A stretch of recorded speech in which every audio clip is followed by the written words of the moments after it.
Yo, yo, yo, we in the building. Yes, sir. What up, what up, what up? It's the Sports Round Table. And we're live from the SRT studios, the virtual studios that is. And I am your humble host, H.O. from Bankhead. And we are live here each and every Wednesday. We appreciate you tuning in.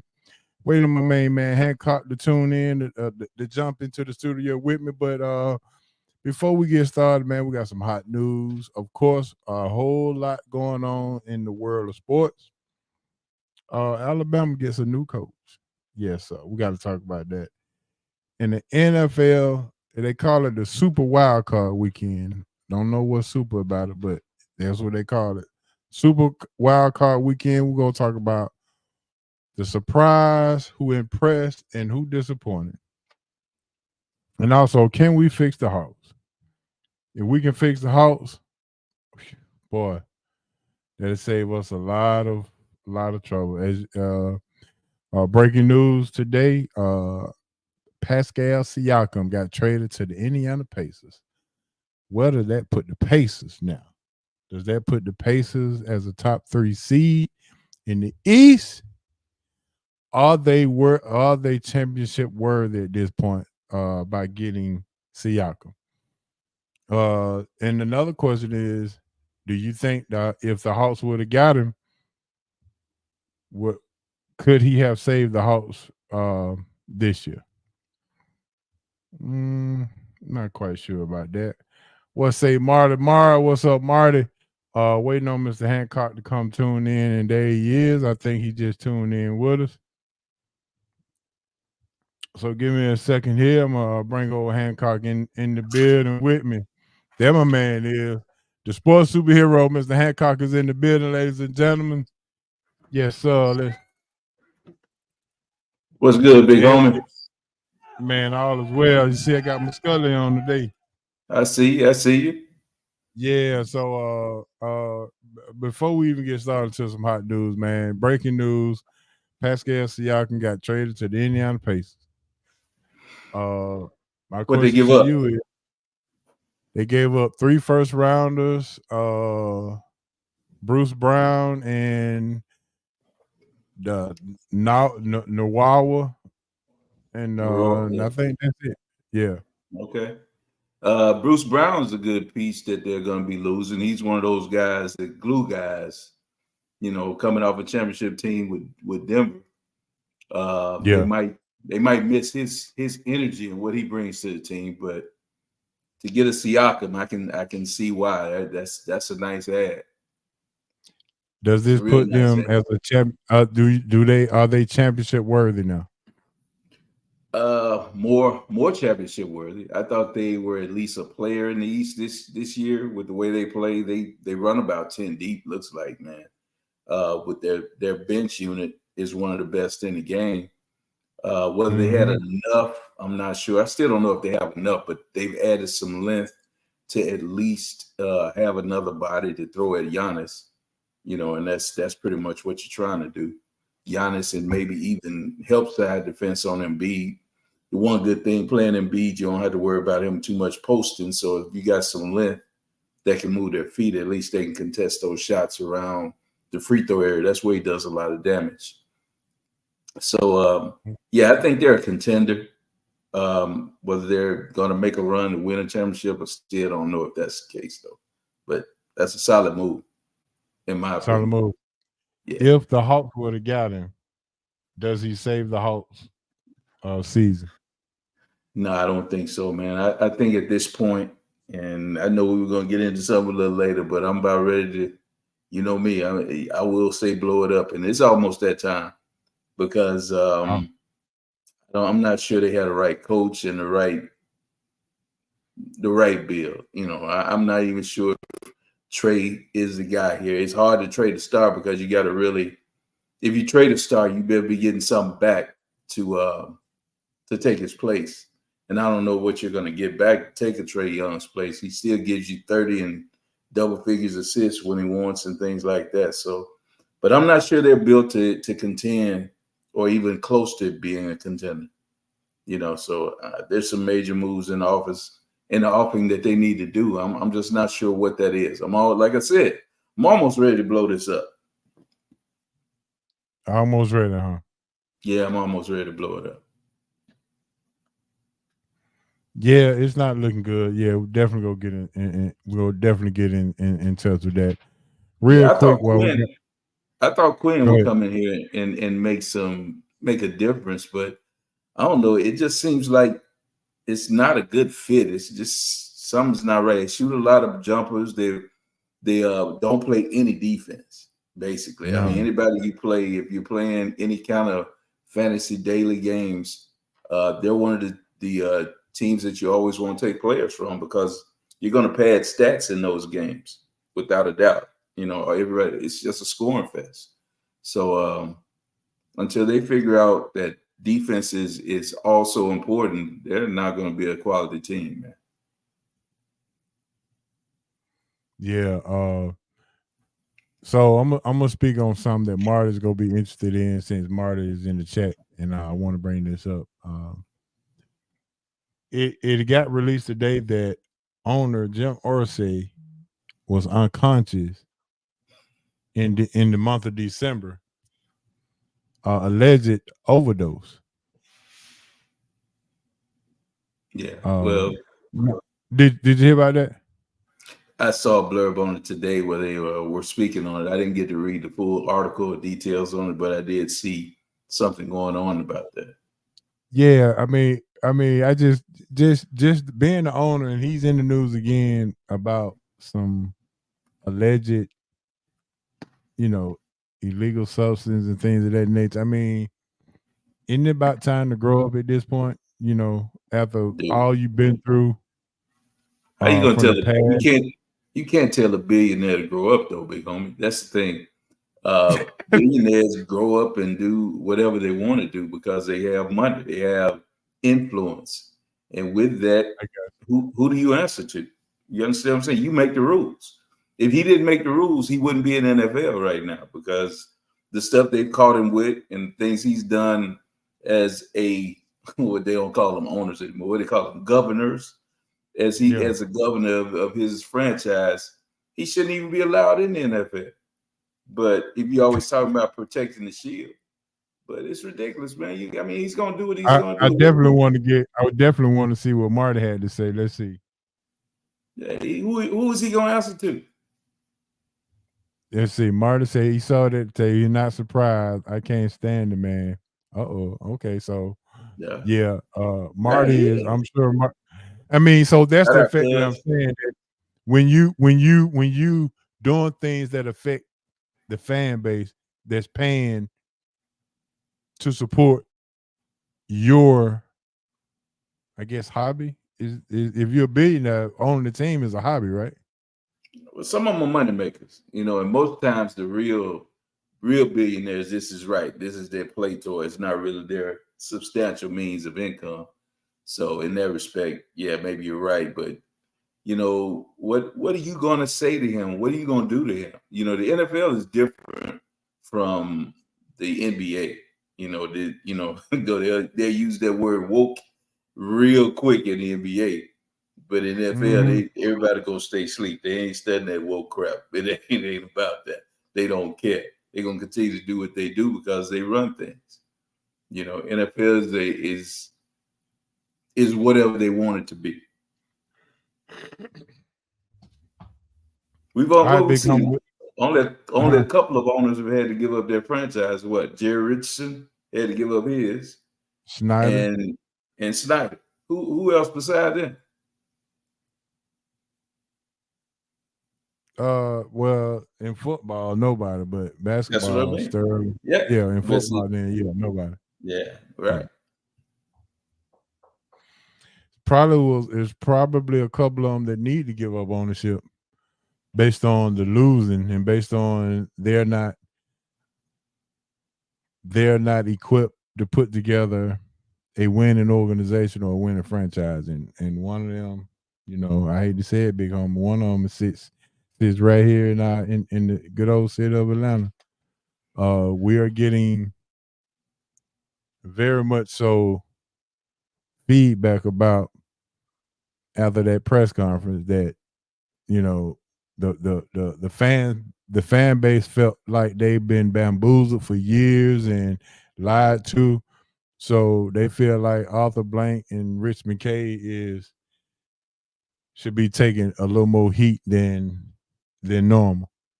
And some are actually saying that if Arthur Blank sell the team, we might be better off with a younger owner because Arthur Blank will be 82 this year.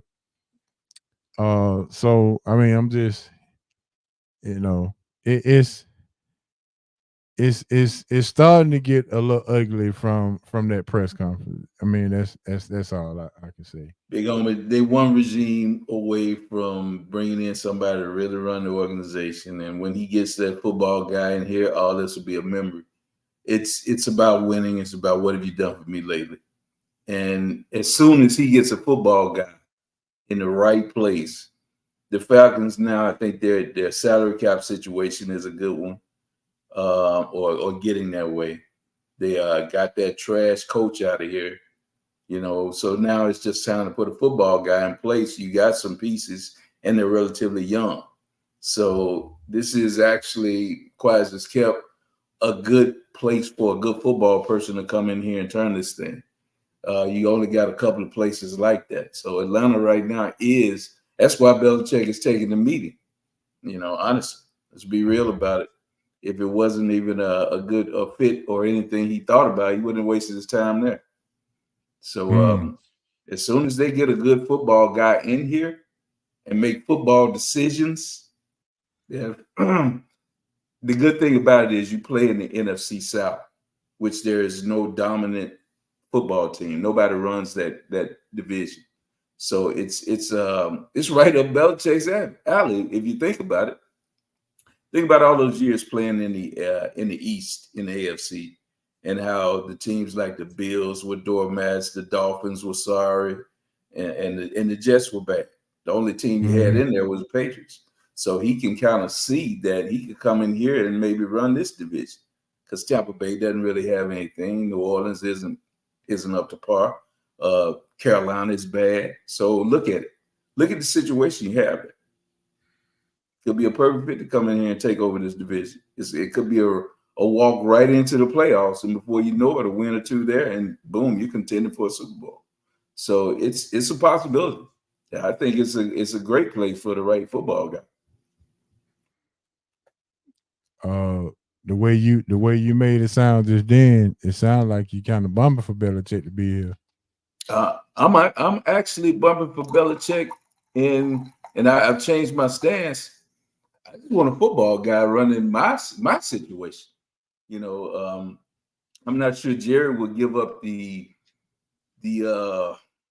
power for Belichick to come in and make some decisions.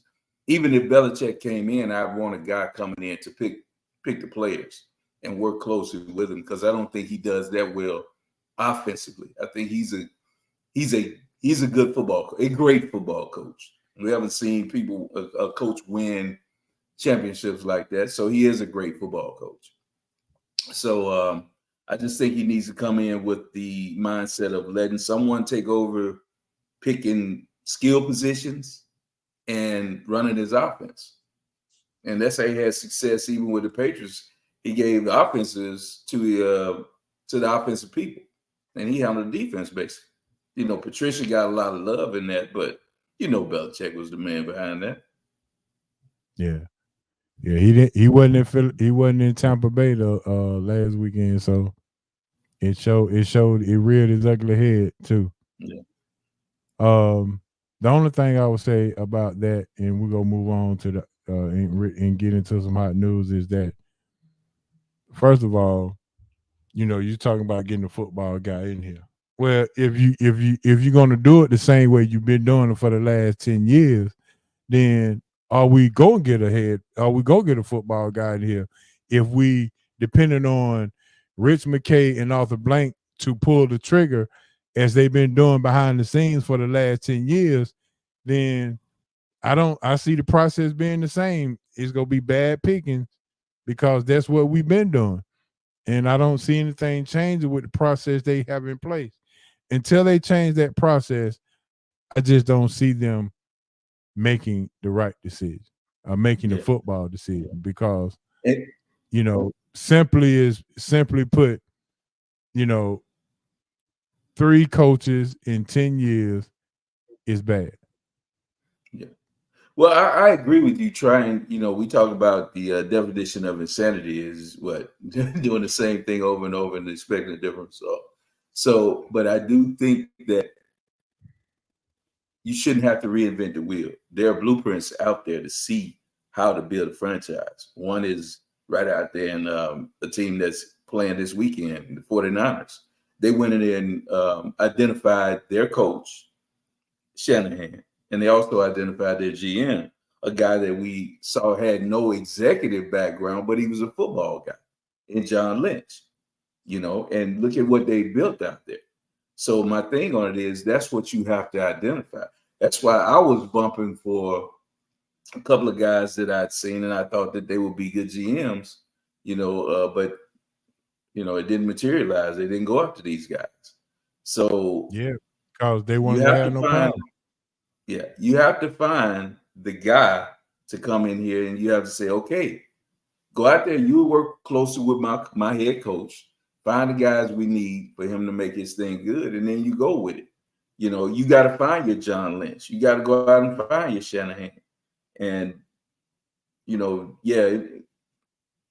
it's easier said than done, but I still think it can be done.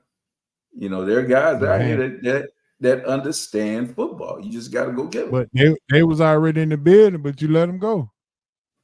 Well, I mean, you can't turn back the clock. You one of the most positive dudes I know. Yeah, I can't keep dwelling on that. I got to keep moving. So that's what I'm saying about it is if he wakes up now and knows, okay, I made a mistake going to Tennessee and getting Fred Smith's son. That wasn't the right way.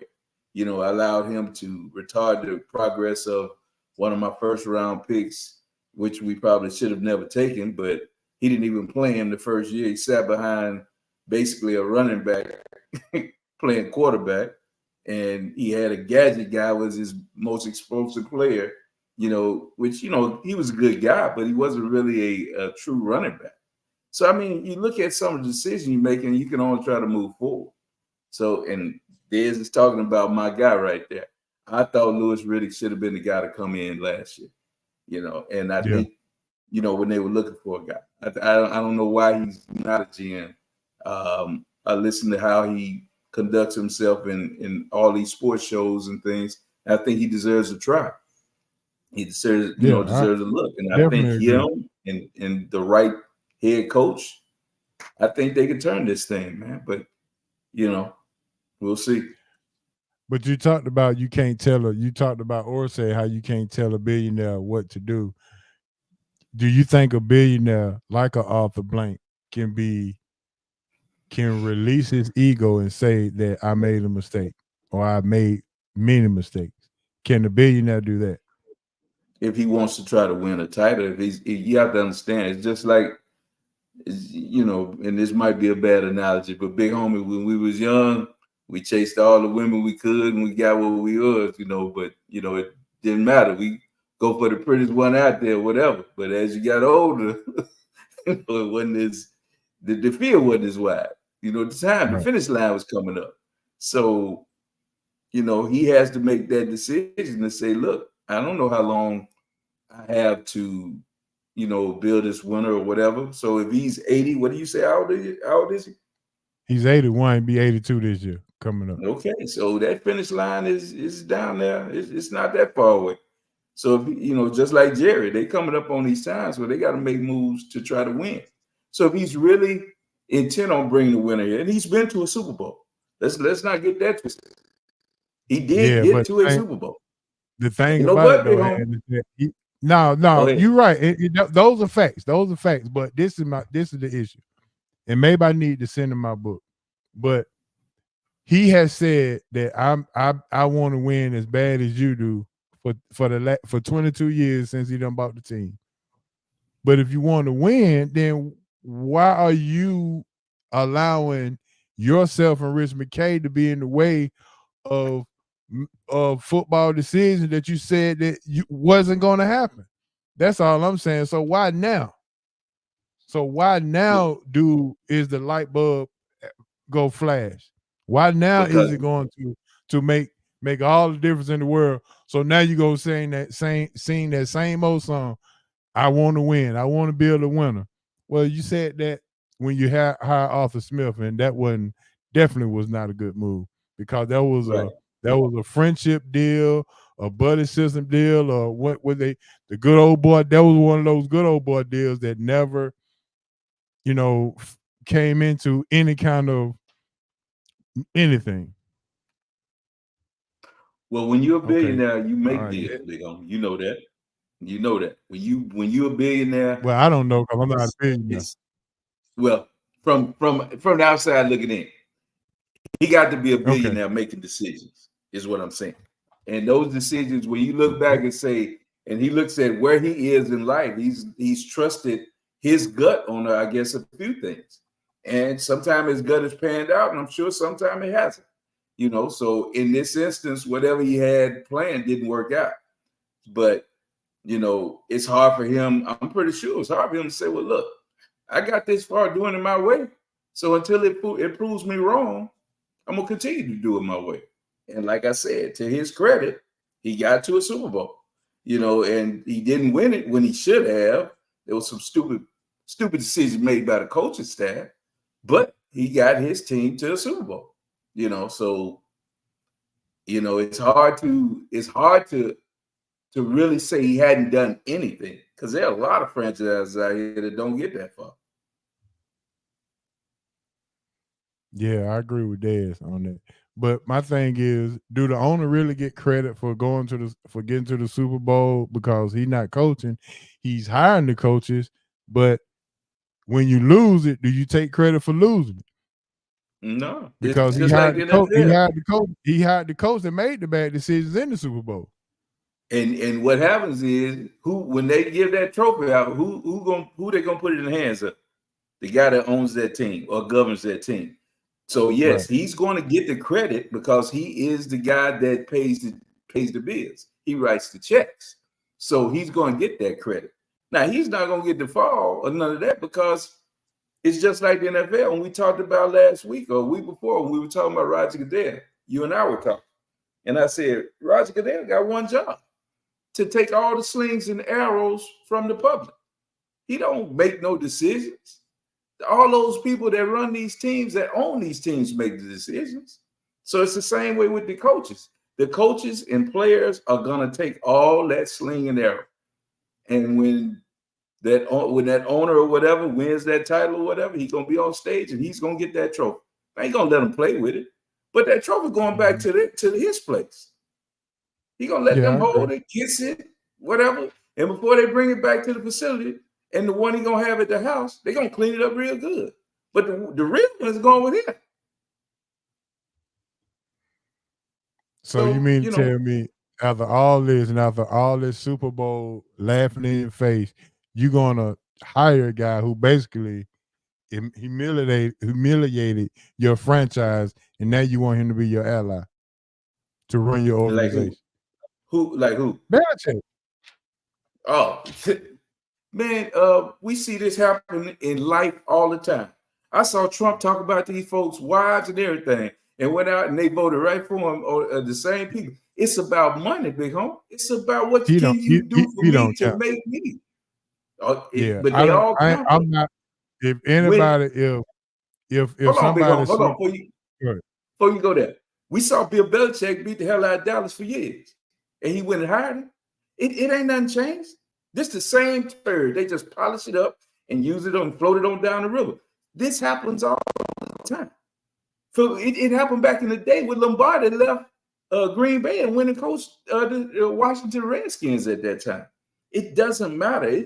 You see it all the time with New Orleans players coming here and people in their front office. and I've been against it since I day understand one. I understand, but we talking about the people that write the checks. That's what we're I talking feel you, about. but And right, they but don't care nothing about it. my opinion still stands. Yeah, That I'm not knocking your I'm opinion, not but I'm what not we were gonna talking I'm not about, gonna be what we were I'm talking not gonna about be was owners. Yeah, well, I agree, but I'm asking Yeah. as an owner. I mean, it's like It's like this dude sleep with my girlfriend, but then we best friends down the road. That don't make sense. In business, it don't matter. They ain't worried about the feelings left at the door if they can come in and win a title and change their franchise. It's about money. It's about we talked about you talked about Belichick and how great of a coach he is. How about great of a coach he was? Because he hadn't won since football changed. Mm-hmm. And as soon as he hadn't won since football changed. That's true, and that's a fact. But like I said, and I still say it, if he comes in, he's a football guy. And what happens with his teams is he makes teams play different. If he gets the right situation, the right offensive coach and quarterback, you already know. That stuff that happened in Dallas last week, where they were just ripping and running up the middle of his defense, it wouldn't happen with Belichick. They wouldn't have made that game plan, wouldn't have happened. And those are things I'm saying. I mean, I can sit back and say that I didn't think he was all that, and that Brady did this for him and all that, but they were hand in hand. And I promise you, if he gets in the right situation, he's gonna be right back in there winning. Yeah, that's he's a football guy. But so you gonna hire a coach who had a worse record? Ain't nothing wrong with us seeing it different. It's just that we'll see when it happens, because he's gonna handpick the place he goes. And where he goes, he's going to be successful. I agree. I just don't. His resume as of today's football, his resume sucks. I mean, that's just fact. That's just the fact that the matter. You mean you gonna hire a coach whose record was worse than the coach that you fired, which means that I would hire Belichick if he went 1-13. I know the type of team he's gonna put on the field. And when I look at these other, now I do like that the offensive coaches have come in. I like what's happened with McVay. I like what happened with what's my man at Green Bay? LaFleur. You know, McDaniels and all them, but you know, and definitely Shanahan. I like what these offensive coaches bring to the game. But I'm still saying Belichick turns the offense over to an offensive to his team, to an offensive guy, and runs the defense. I think that team's a contender in a matter of months. I just do. Okay, well, I mean, those are your receipts, and we'll see what happens. We'll definitely see, you know, how that goes. But right now, we're about to jump into some hot news. Hot news sponsored by good old friends, Big Easy Grill. Big Easy Grill is the place to be when it comes to Louisiana seafood. The best Louisiana seafood in town. Yes, Big Easy Grill, 1193 Collier Road. Going over to Big Easy Grill, let them know the SRT Sports Roundtable sent you. You get 10% on any meals, $25 or more. All right, D Wheeler's on the road, but we're going to talk about this new Bama coach. It'll be the first topic on hand for this hot news. And I got to give you first dibs at that. What did you think when this guy got hired as the new coach at Alabama?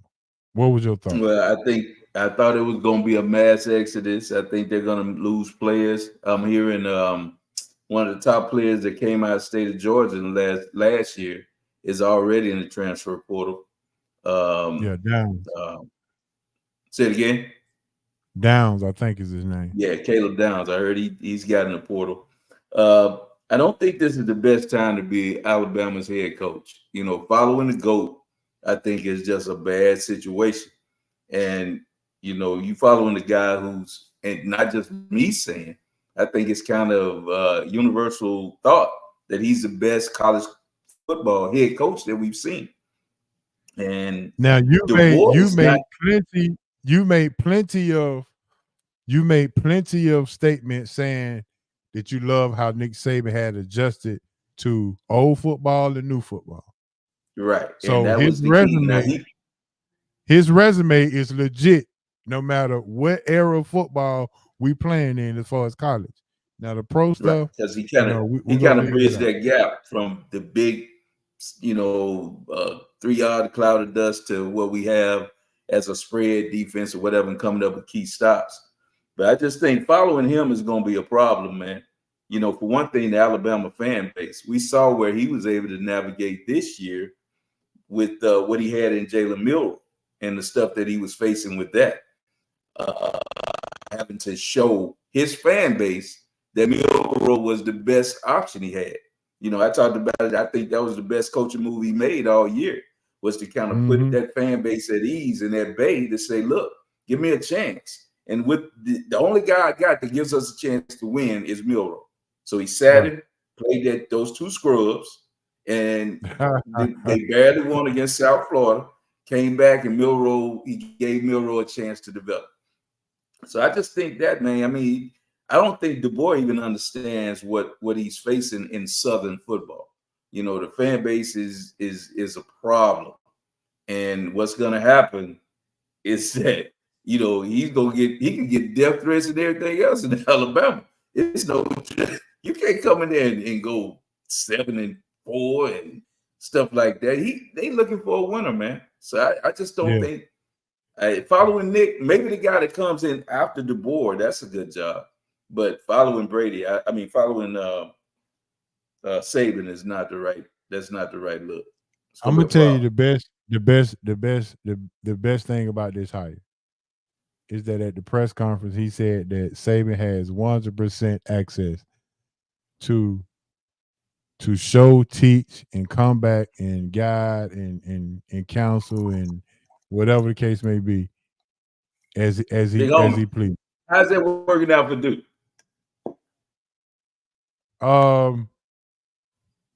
It didn't work out last year. It didn't work out before that. That's what I'm saying. I just and because to me that's a similar situation.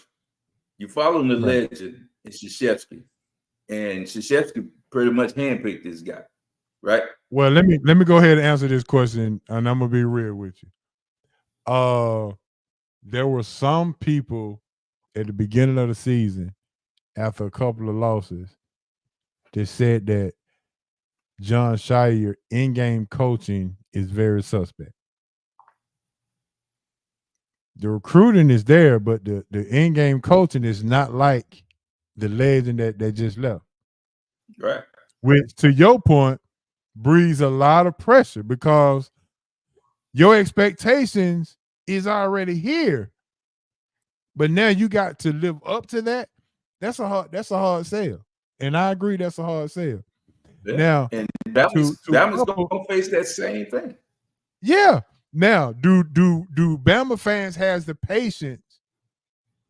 You ain't got to go no further. Okay. You don't have to go no further. Okay, go ahead. Hell and no. No, they don't. Okay. They do not have the patience. No. Paul Feinbaum show is going to go number one on the charts because it's going to go crazy in the next year. You'll see. Yeah. To reiterate what you just said is DeBoer is a Midwestern guy who's don't know anything about Southern football. Anything. No. So now is this the time? Now this D. Will has said this on a couple of occasions. College football has changed so much where you have to recruit the high school guys and also re-recruit the guys that's still on your team. Exactly. That's why he lost Caleb Downs today, or losing him today. Yeah. And it's Ohio State of Georgia. Let's go get him. Oh, he coming home. You already know. Kirby getting him. Kirby go get him. Kirby getting him. So you mean to tell me you're going to bring in a coach within 48 hours of losing a legend and put your Alabama reputation on the line and the chance of losing all your recruits to your SEC foes? That's what they did. But I don't think they had a choice. They had to get a hot name. They couldn't get Oregon's coach, Lanning. I think that was the guy that they I bet you that was the guy they really wanted. Mm-hmm. and he didn't come. He turned them down. So I just don't. I think maybe this is a move, kind of like in desperation, and I just don't know if it's the right fit, man. I know it's not the right fit, and I just Well, don't know. I know why it. I don't rush? see it Why working. rush it though? Well, they had to go recruiting. Look, they're losing players. You lost Caleb Downs, a #1 recruit out of Georgia, who was Yeah. he's an NFL player right now. The only thing that keeps him out of the NFL is his age right now, and now he's gone. So that tells you had to do something, but it wasn't enough to comfort him to stay in here. You understand what I'm saying? You lost him. Uh-oh. Marcus said Bill O'Brien could have been the coach. Mhm. He may have done better. At least he understood the temperature and the Southeastern Conference. So I can see, I understand from that angle. But Yeah. I mean, the boy had the cachet of getting to the national championship game. So I don't know, but that's not going to satisfy Alabama people. Now, my question is to you is, did you need to stay within the circle of Alabama to hire your next coach? Because they actually went outside of the circle. Right. Did you Well, need to go outside of the circle? let's look at the assistants that have left Nick. You had Sarkisian. He wasn't going. Maybe if Texas Right. wasn't coming to the Southeastern Conference, you may have been able to get him. You understand? That may have been one. Or you can't get Kirby. He's not going to leave Georgia. He's entrenched there. Right. So what other big name assistant coach have you had besides Lane Kiffin? But I'm not sure Lane fits the demeanor of Alabama. So you wouldn't take him. So what other choice was it? We talked about those are the three big name assistants that have come out of Alabama recently and started other programs. You weren't going to get one of them, so who else could you get? You see what I'm saying? Jimbo. Well, So I was gonna say Jimbo, but he's not in that circle though. nah, I don't. Yeah, well, I don't think so. Jimbo flamed out at Texas A&M, so I don't think that would have been a good fit. One Muschamp on his staff. Yeah, He Will was, but Muschamp. Muschamp was flamed out at Auburn and flamed out at Florida. Yeah. And he wasn't in South Carolina also? Yeah. I think Well, so. So he he's a got retread that he really got hasn't worked out. SEC roots for sure with all that. Yeah. Yeah, well, he's fertilizer. That's all he is.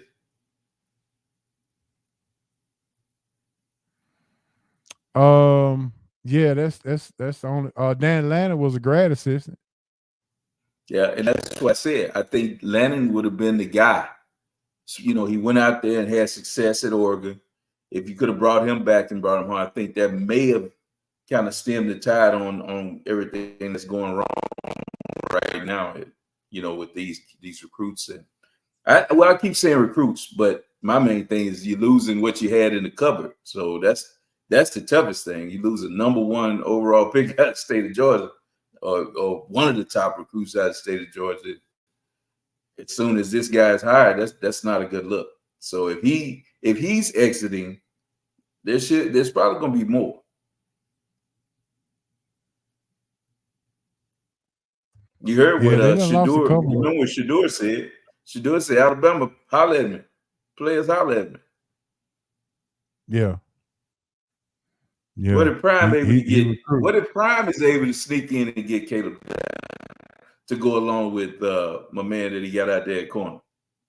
Ooh, boy. That's saying something. He already got 5 new linemen. Yeah, you get him to come out there. Let him play both ways. He requires his cap. Caleb Dow was a bad dude on the offensive side of the ball also. So with Prime said, look, you can do it both ways here. Talk to him. Yeah. Yeah, I agree. That's a selling point. That's a selling point. Mm-hmm. And if Shedeur is reaching out to you, You know, he's sort of like that guy that when it's time to talk, people listening. Close that deal. Exactly. Yeah. Yeah. Yeah. All right, let's That let's would turn be the that page. would be a good deal. All right, let's turn the page. NFL Super Wild Card Weekend. Boy, boy, boy, what a weekend it was. Uh, sorry about the Cowboys, big homie. I got plenty of text messages reaching out to me, reaching out to you through me. Oh, is that right? Yeah, Hope Hadcock crying towel ain't out. You know, tell him to keep his head up. All just all kind of little stuff like that. But Yeah. my question to you is, I need to know your surprise, your who impressed and who disappointed. Uh, Do I need to go one impressed. at a time? Or you got it. No. You can go with it. The guy that impressed me was C.J. Stroud. I must admit, being a rookie and having the command and the poise that he's shown as first year quarterback in the NFL, and he just dismantled Cleveland's defense, which we've looked at as one of the better ones in the league this year. They were number one in every category. Yeah, so for him, the way they dismantled Cleveland, man, and the way he stared down the barrel and still threw the ball accurately and just, was head and shoulders, man, with the best quarterback, on the field that day for sure. But maybe throughout this playoff so far, out of the whole weekend, he was impressive. So to me, I give him as my most impressive Okay. player that I saw this weekend. All right. Surprise or disappointed. Disappointment was the Cowboys, without a doubt. They went out without a plan on defense, and I don't. Sometimes I think, we've seen teams where they come in and they say, "Well, we're not going to show what we can do next week against the team that you think you're going to be playing or later on," and it was like they didn't prepare for Green Bay. And one thing that was kind of ironic was that we saw the Cowboys be nothing but man.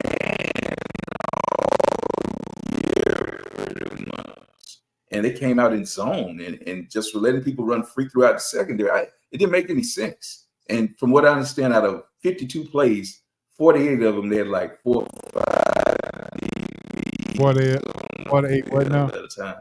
And Green Bay just 48 plays with 4 to 5, sometimes 6 DBs on the field. So if you're trying to stop the run and you got defensive backs and you're getting gashed, it's time to go get some fat boys on the defensive line. Bring your boys up. Some people, you got to have linebackers at least that can come up. But they were basically playing safeties as linebackers. And you saw what was happening. They were just road graded the whole day. And it wasn't helping you with the 4 or 5 DBs with people running through your secondary. Go ahead, I'm listening. When Dan Quinn was here as the head coach, and we was down at the station, and we used to talk about ballers and busters, what was my number one gripe about Dan Quinn? Was it adjustments or something? Not being prepared. Okay. Not being prepared, not having a game plan, going into the game prepared, ready to go with your game plan.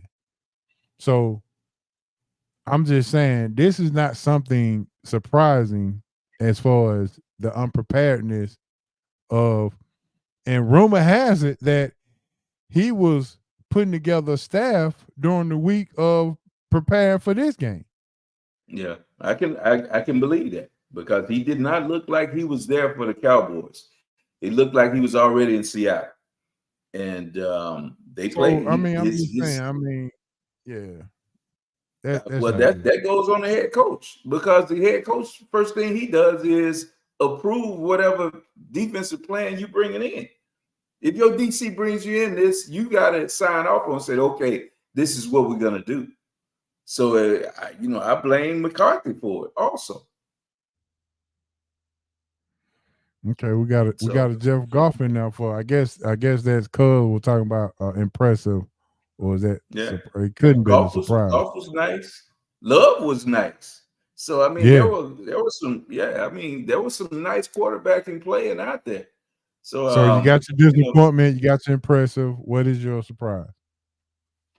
surprise is Baker Mayfield, man. I got to give it to old Buster.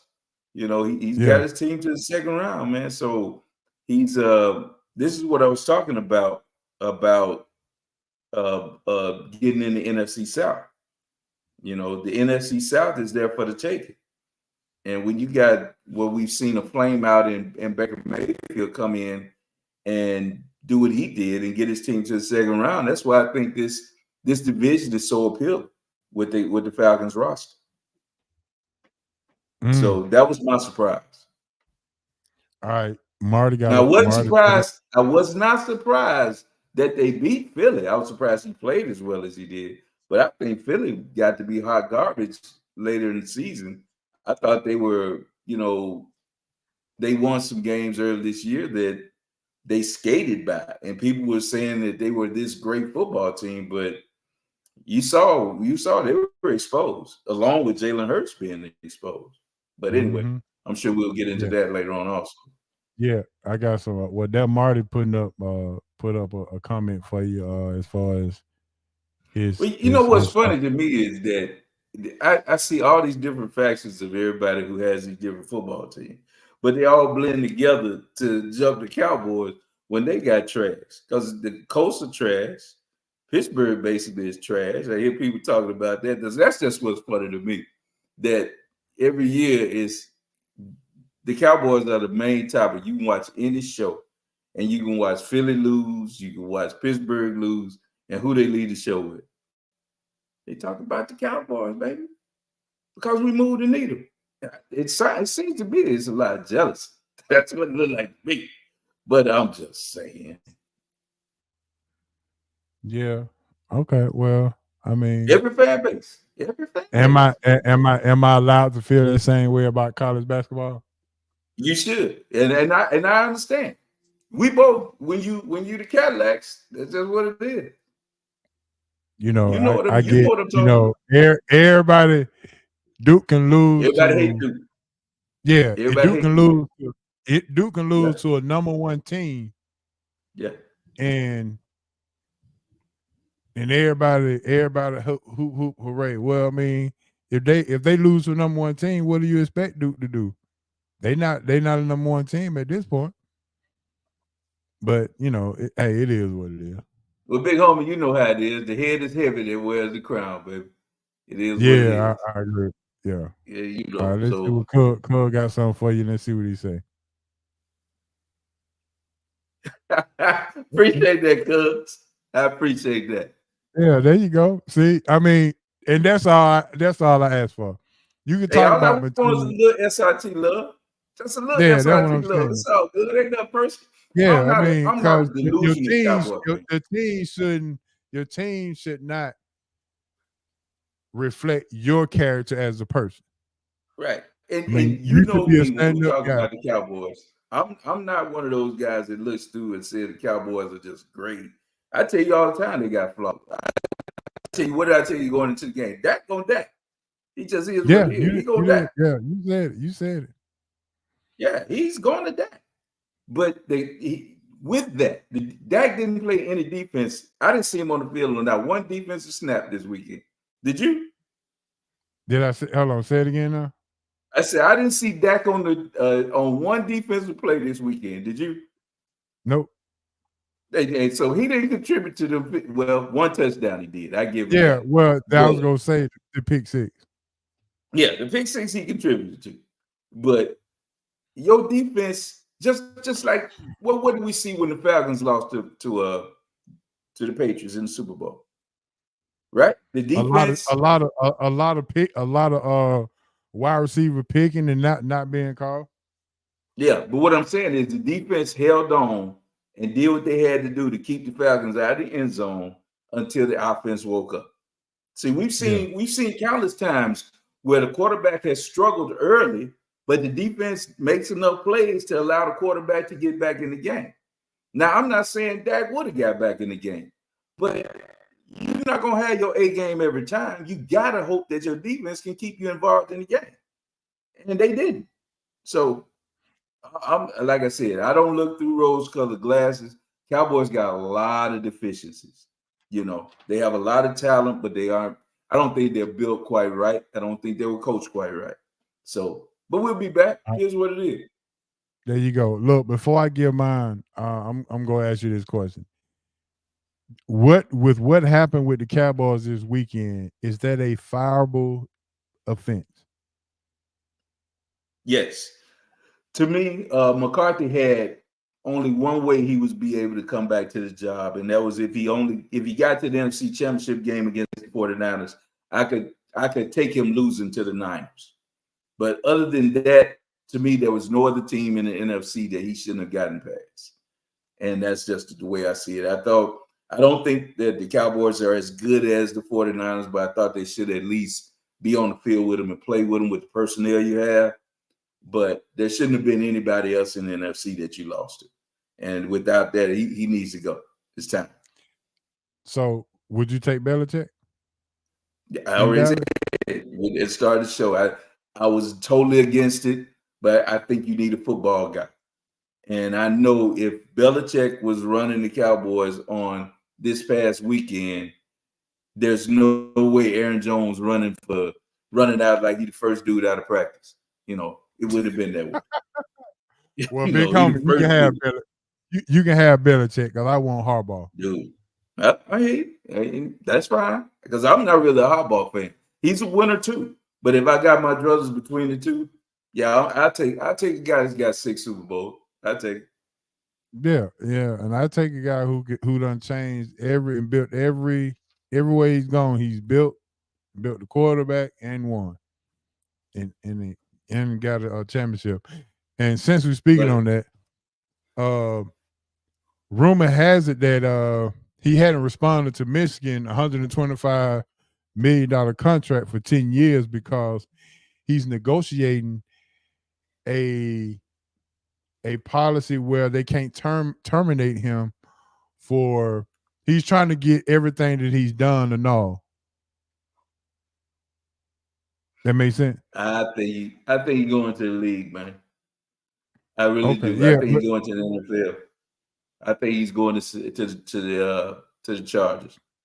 I think he did prove what he needed to do by going in and winning that title. He got his college football championship.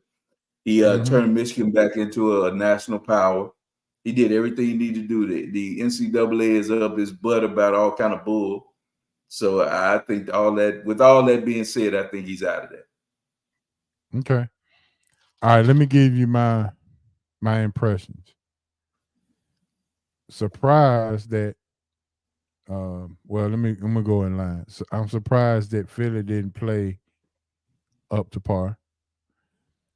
Very impressed with all of the first how should I say this? The first game starters in the playoffs, which is Stroud and Love. Impressed with them. Disappointed in the Cowboys. Disappointed in the Cowboys. The defense, which was, in my opinion, was one of the best defensive teams that they've had in quite some time. And I asked you this offline. I said, if I'd have told you that Green Bay would have more sacks than the Cowboys, would you have taken that bet? And you said no. Green Bay had 4 sacks. Cowboy had 0. Right. Well, you can't get a sack when your best rush guy you got dropping in coverage. That made no sense to me. You got 11 dropping in coverage. There's no way he comes off the line of scrimmage. No way. He said blame the media.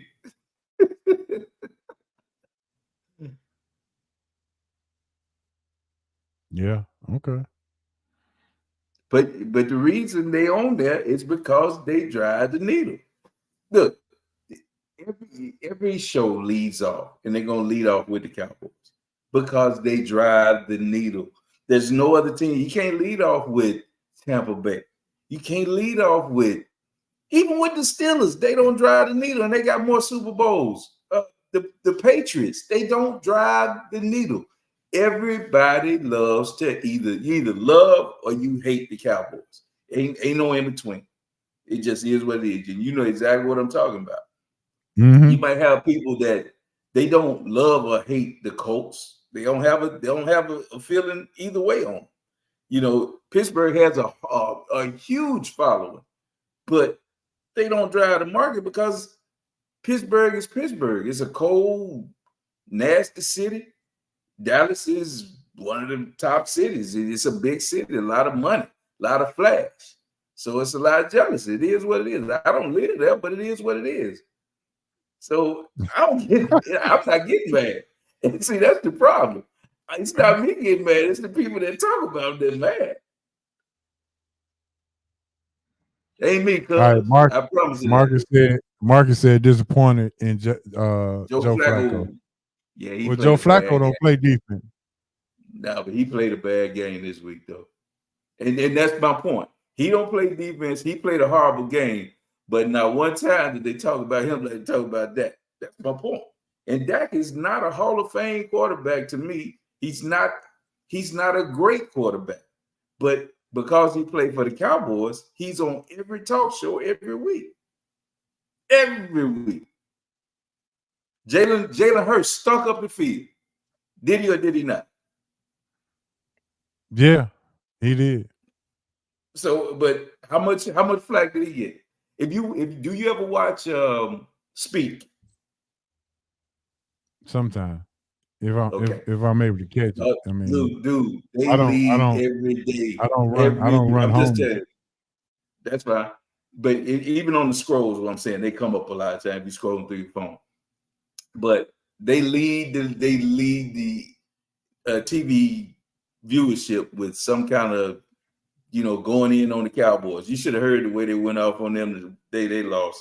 Then the next day, because they're Eagles fans, especially Shady McCoy, he's on there like he's at a funeral, but he never was going in. He tried to just save face, but the only person that went in to save face on Jalen Hurts was Acho. He did. He went in hard. But, when it's Cowboys, the whole desk jump on him. It is what it is. Yeah. George Taylor couldn't say that because Miami lost. But she couldn't wait to talk about the Cowboys. You see what I'm saying? I agree. I agree. Talk about your team. Yeah. So I mean, that's all I'm saying is people that I see that have these teams that really don't drive the needle. And it seems like to me, that's who's mad. That's who's jealous. Because in time, first day, well, what about the Cowboys? That's what's funny to me. Okay, I think Dad's making a good point here.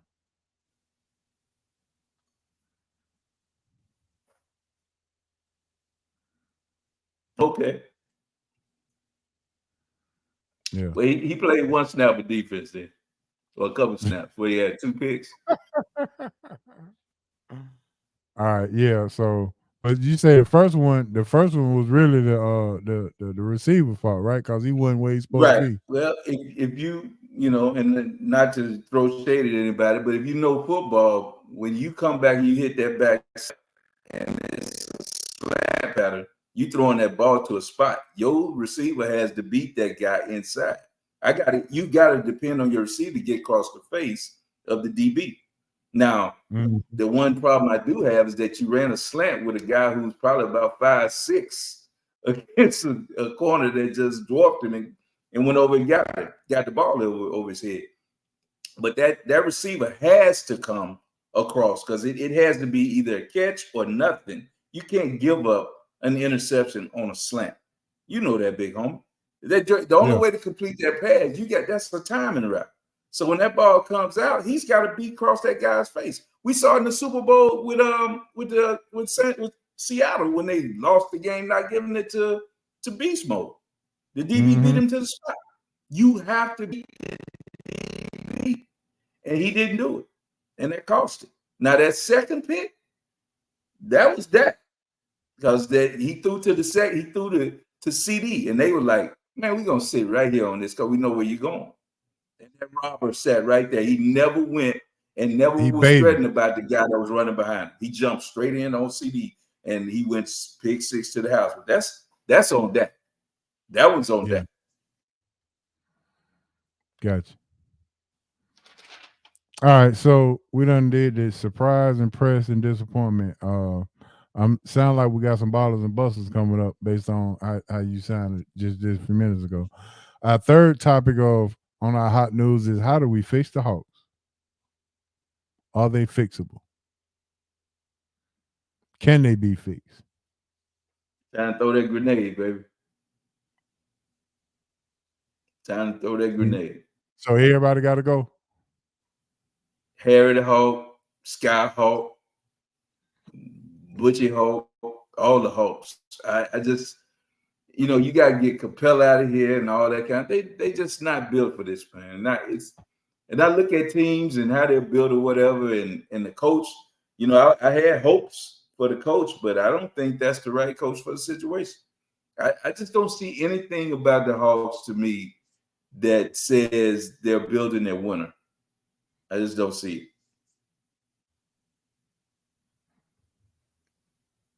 it. What you got in the front office? See what I'm saying? Look at that. Look what I'm talking about. I see you, cuz. At least his fool's gold that's shining and ain't a turd like Indianapolis, though, cuz.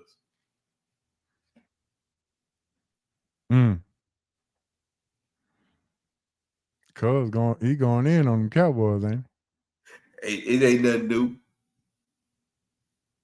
Said ain't nothing new, huh? Ain't nothing new. All right, so what do we do about Landry Fields in the front office? Are you trusting that? I don't see much of anything. Not I do like Jalen Johnson. I think he's a good pick, a good piece. That's a good guy to help build your program.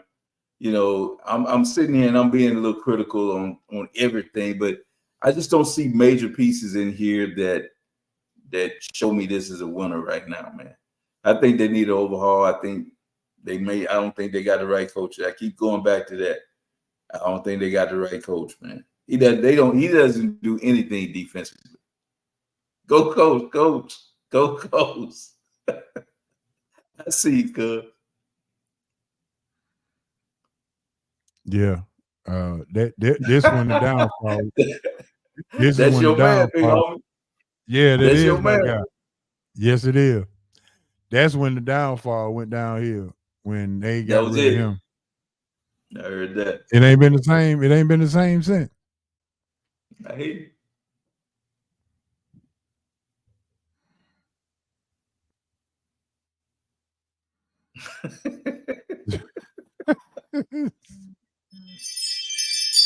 My man Mark, I always count on Mark. Yeah. All right. So you're not trusting it. The ownership is bad. The leadership is bad. Do we have somewhat like the leadership like we got in the Falcons, where the leadership making bad decisions?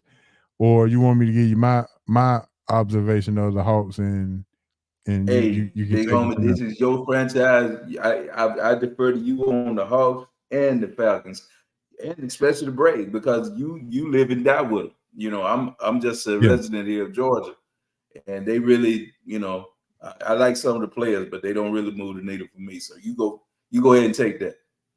All right, so I'm gonna go ahead. I'm gonna mix them all in for you, okay? So Atlanta Braves have figured out for a long time that it was about the money until they got that taste of that first World Series in 1995. And then they said that, well, if it's still about the money, we go build a new stadium out in Atlanta/Smyrna, and we'll still get the money, but we got to build a winner. They went out and got a guy that built the Toronto Blue Jays and a guy that helped build the Dodgers as their GM. And they let him do his job. They let him pick the groceries. They don't interfere. They don't do anything. Only thing they do is say, "This is your budget. This is your limit. Do what you need to do." That's all the Braves do. Liberty, Mutual, whatever it is. Now the Falcons, on the other hand, they keep saying they want to win, but you have a process in place that says you don't care about winning because you don't have football people in place. Every time you pick something, or pick a coach, or pick somebody to make a difference, it blows back in your face, and it's been blowing back in your face because, and I think that he's so enamored with Belichick to take the pressure and the accountability off of him, which is Arthur Blank. I mean, let's be real. If he hires Belichick, and if it works, Arthur Blank will look like a genius. If it does not work, which I don't think it will, now the accountability is off of Arthur Blank and Rich McKay. And he can say that I went out and got the most winningest coach in our era to run my franchise. Now, what else you want me to do? And you proved my point when I was saying what I said earlier. What you just said was what I was talking about.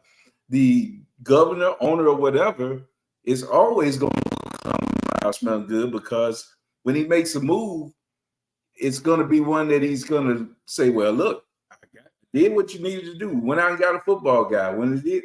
So his hands are going to be clean. If it don't work, all he's going to do is fire the next one and bring another one in. Yeah. Because he's going to be bulletproof. But the thing, right, and that's my point. But you taking the arrows, but you're not taking the arrows now for lying to us for the last 10 years. That's my point. You're not taking the arrows at this point until everybody screams and holler. And now you didn't even want to fire Arthur Smith until you started to hear how the fans started reacting, and you like, look, and then you from my understanding is you told Arthur Smith, if you don't give up play calling, you have to give up play. You put some stipulations in keeping him, and he didn't want to abide by it, so you had to let him go. That's the only reason you let him go, was that. Now, for the Hawks clearly chose being a part of the culture is much more than just winning. I mean, you allow the Migos basically to pick your first round pick in trading for Trae Young instead of keeping Luka. That's basically what you did because maybe they promised y'all some halftime entertainment, for a certain amount of time of the year or whatever the case may be. But obviously, the Hawks are more concerned about putting middle-aged minorities into the building and having fun and being hip-hop and being a part of this hip-hop culture than putting in or picking pieces that contributes to winning. Because you haven't done it. You had Lloyd Pierce, who was supposedly a player developer. You had Nate McMillan, and now you got Quinn Snyder. All three guys have failed. And you fired a GM who helped build Golden State when he didn't want to make the deal for DeJounte Murray, and you let him go because your son, who doesn't have any kind of role in the organization other than being your son, Tony Ressler, had something to say about it, and that's why Travis Schlick is gone. So all of this is what I'm saying is the Braves got a blueprint.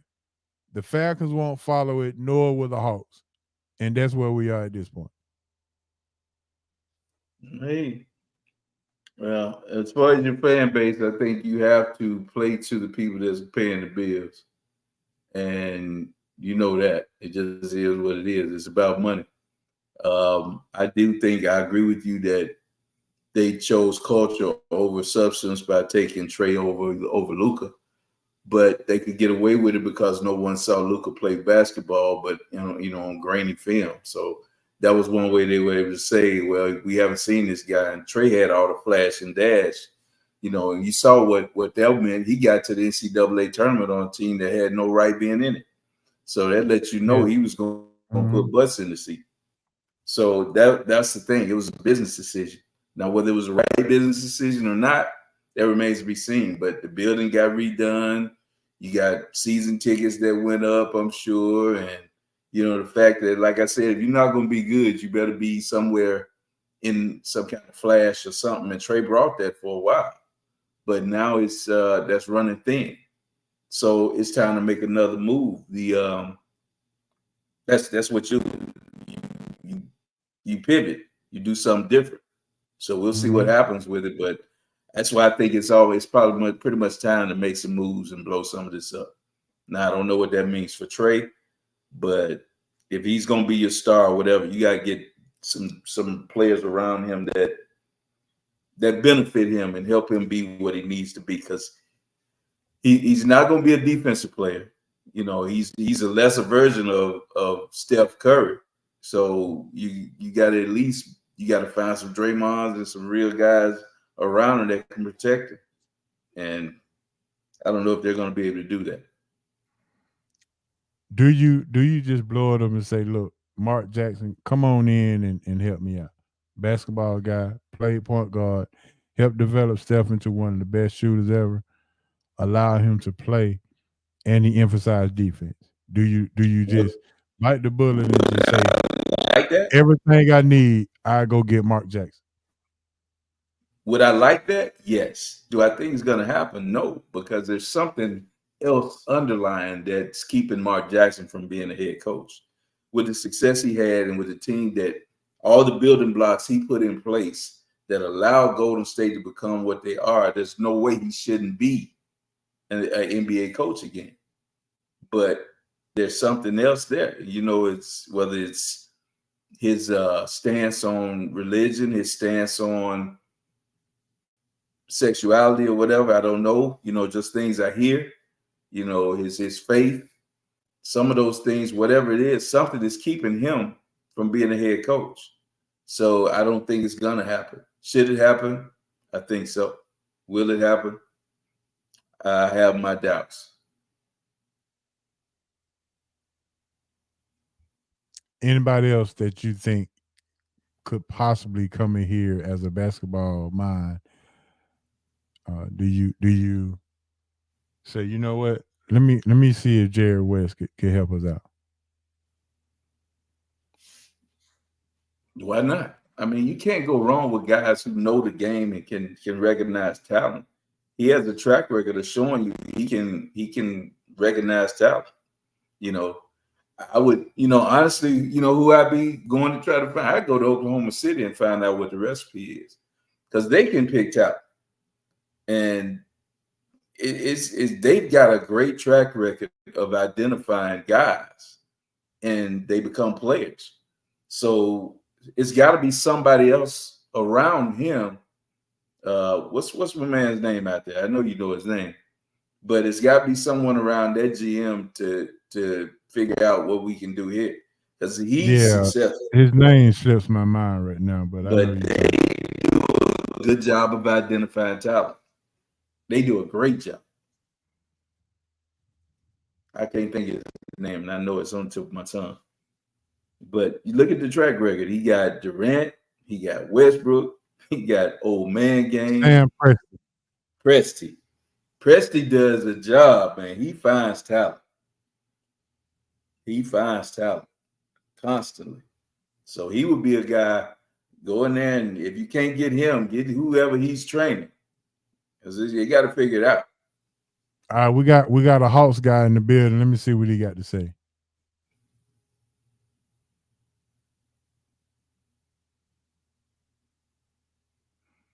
Okay.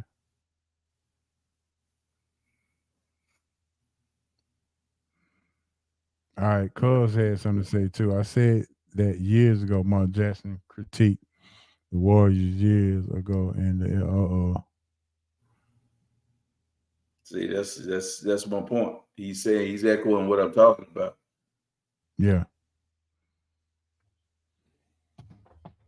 So Sam Presti, there you go, Sam Presti. He should be, his understudy should be with the Hawks then, right? Yeah, send somebody to go to school out there or something because they do a good job. Man. I mean, seriously, I mean, I'm you have to go where it's real, man. Look at what he does there. I mean, you cannot argue with what they do. I saw a post today. They had the starting five posted up, OKC, and said, I don't care what nobody say. Nobody can beat this team in the 7-game series right now. Who they have on it? The starting five? This starting five that they have currently? Yeah. Okay. I just think, and they're built right, man. They have pieces that fit. And man, I mean, Preston, to me, he does a great job, man. He has to be the GM of the year, right? What they got like 14 picks in the next 3 years or something like that? Something crazy. Yeah, some ridiculous like that. So yeah, they just done loaded up on picks. They can just. But they make moves that make sense. I mean, look, even when he brought Chris Paul in there, they were competitive. You know what I mean? When he brought Paul George in there, they were competitive. And then he flipped those guys, and now he has a young squad. He got, as I always say, identify the next guy. They got SGA from the Clippers, and now he's bona fide top 3 in the MVP voting right now. Got to be when it's all said and done. So I mean, you have to identify talent to find out who's the next, what I can do to get him right, who I can put around him. And because to me, it's just not all about the draft. You have to find some guys and get some guys that fit and make that thing work. But they do a good job, man. Like I said, they identify what's good for them, and they move in the right directions, man. That organization is built right. You think they can contend in the West right now? Oh, yeah, they're going to contend. They're going to be a player. No doubt about it. Yeah, they're going to contend. I'm not saying they're going to win it, but they're going to contend.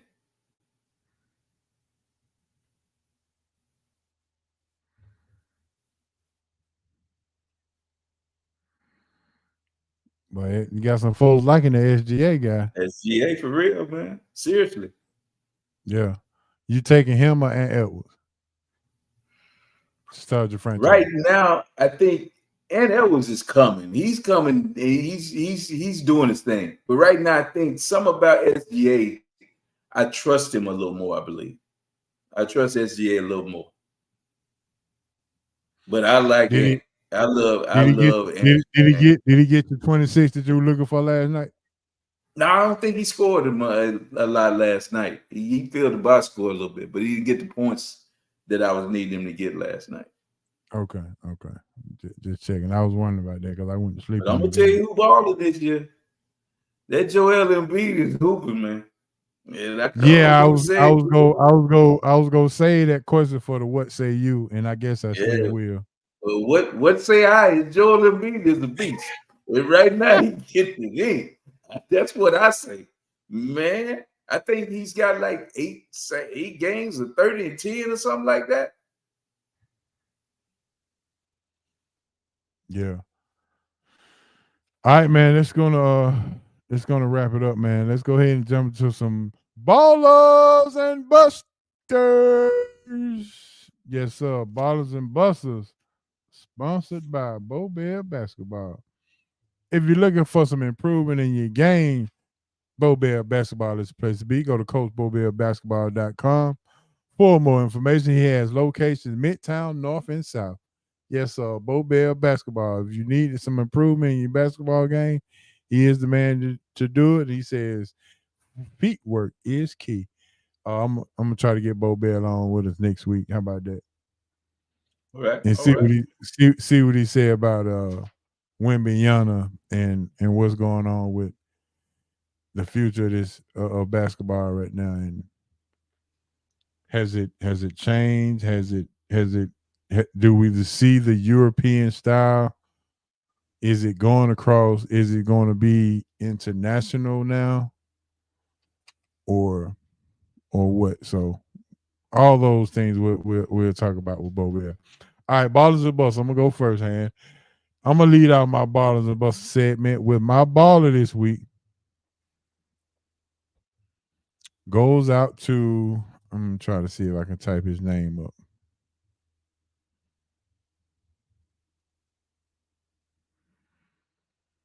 Oh yeah, there we go. Larimal Thompson, the offensive tackle for the Houston Texans. He put Myles Garrett on the milk carton this past weekend. CJ Stroud dropped back 29 times and only got touched once. And Myles Garrett was not that one. So Laramie Thompson, with all of what went on that draft night and all that other kind of stuff that you went through, when it was needed, you balled out. You balled out in your first playoff game and CJ's first playoff game. I'm sure CJ probably go get him a Rolex or some kind of Ferrari or something. But have you seen such a left tackle put the supposedly defense player of the year on the milk carton like he did this weekend? And have you ever seen that? I can't think of a time. I'm sure I've seen where somebody's been taken out of a game. It was impressive. I agree with you. It's very impressive. Um, I think, and not to make excuses, I think he's banged up, to be honest with you. I think he played the later part of the year probably with some torn in the shoulder, but it doesn't take away from what Tunsil was able to do. Man. He kept him clean. So, yeah, I give it to him. I can second your ball. It's a good ball. Okay. All right, who you got for your ball? As the chat line is lighting them up in the baller or what? Yeah, I had three of them, man, where I just was looking, but I'm gonna go with CJ Stroud in Houston. I would mention for Detroit because that was a hell of a win for them to. Oh, somebody he said, "Ball." He got lines in there as honorable mention. I had them in Green Bay as two of the kind of second and third tier ballers, but I'm going with Houston, man, because I love to see what D'Amico Ryans is doing, man, with that organization.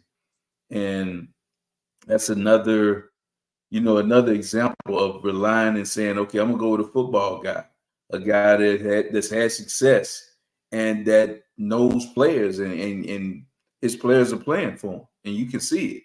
So yeah, Houston, man, with that big win over Cleveland, with what they did, they get my ball.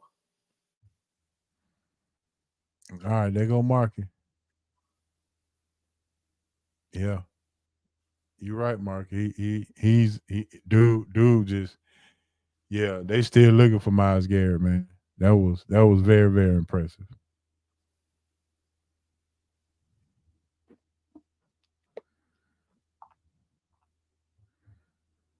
All right, it's Buster time, and I see they in there. They look, they give Buster. Look, the chat line be giving out Buster before they give out the ballers. I see it. Yeah.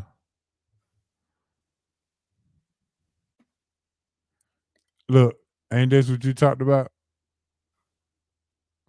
Oh man, the NFL officiating is ridiculous. Man, I saw so many bad calls this weekend, but I think the calls go along with the WWE. Man, it's just like the Yeah. referee getting knocked out and then somebody count him out.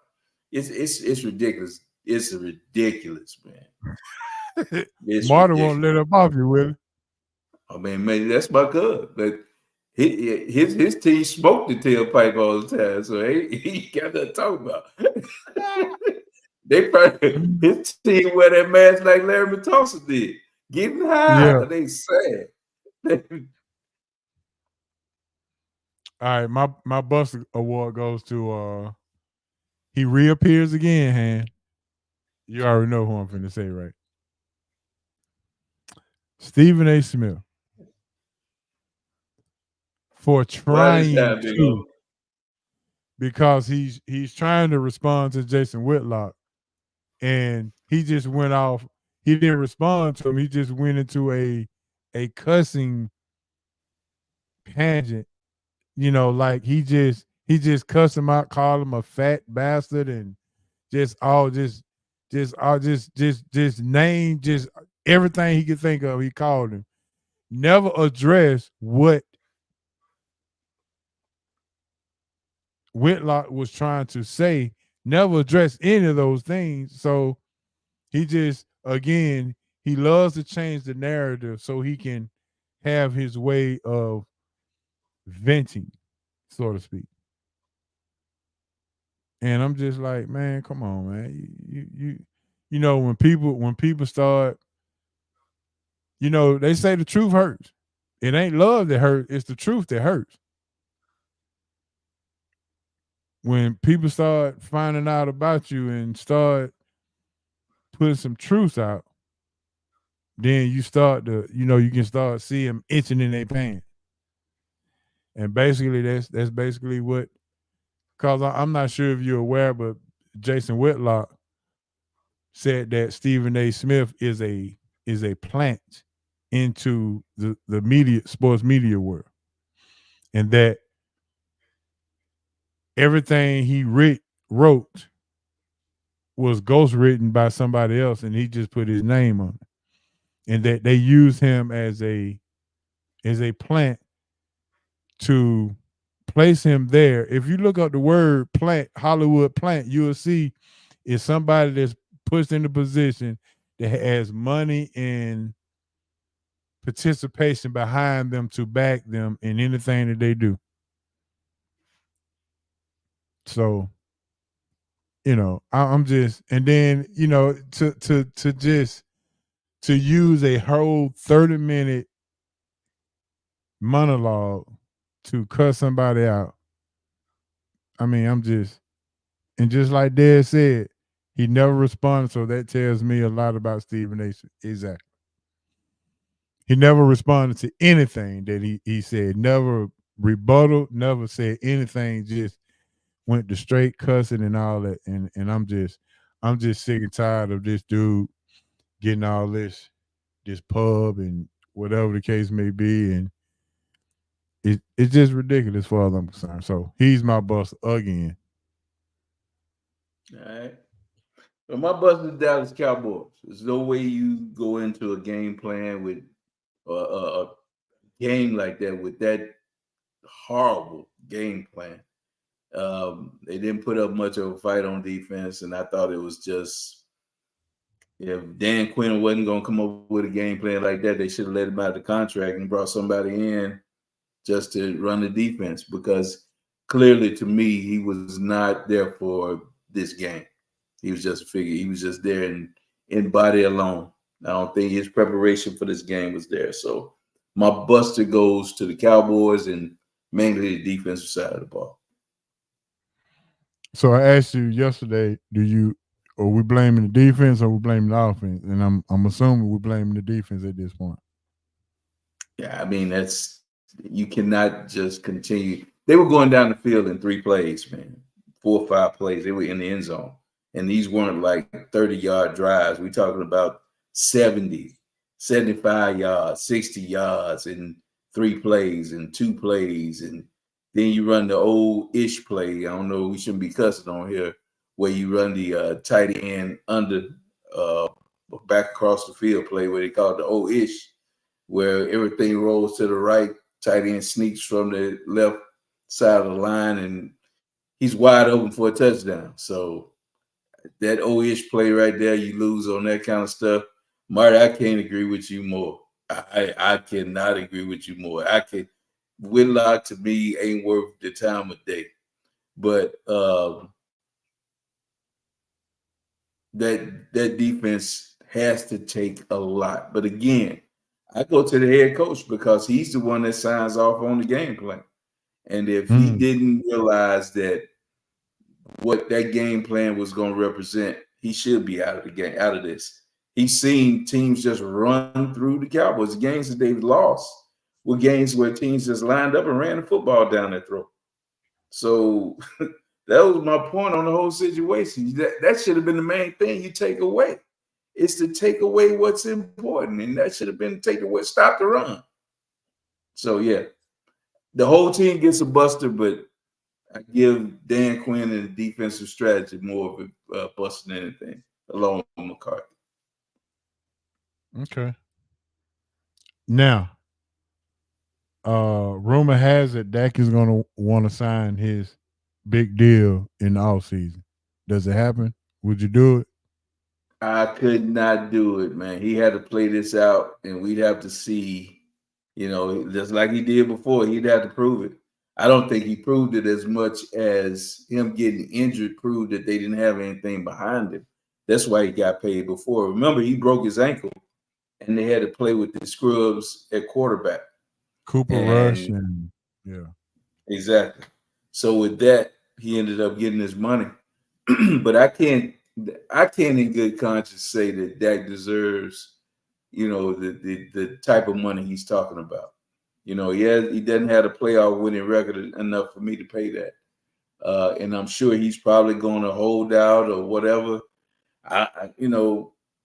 To me, put stuff around the guy that might have to come in and replace it. You understand what I mean? Build a team around the guy. We've seen lesser quarterbacks come in with players around them and succeed. So if that's the case, so be it. I would not be tied up and pay Dak crazy franchise type money. I would say, okay, this is what I'm prepared to give you. If you can beat it on the open market, so be it. But I couldn't do it, ours. Because the thing about it is, I'm not like everybody else who said Dak is a bad quarterback. Because I don't think he's a bad quarterback. Dak just doesn't live up to pressure moments. And I think you have to protect him in those situations.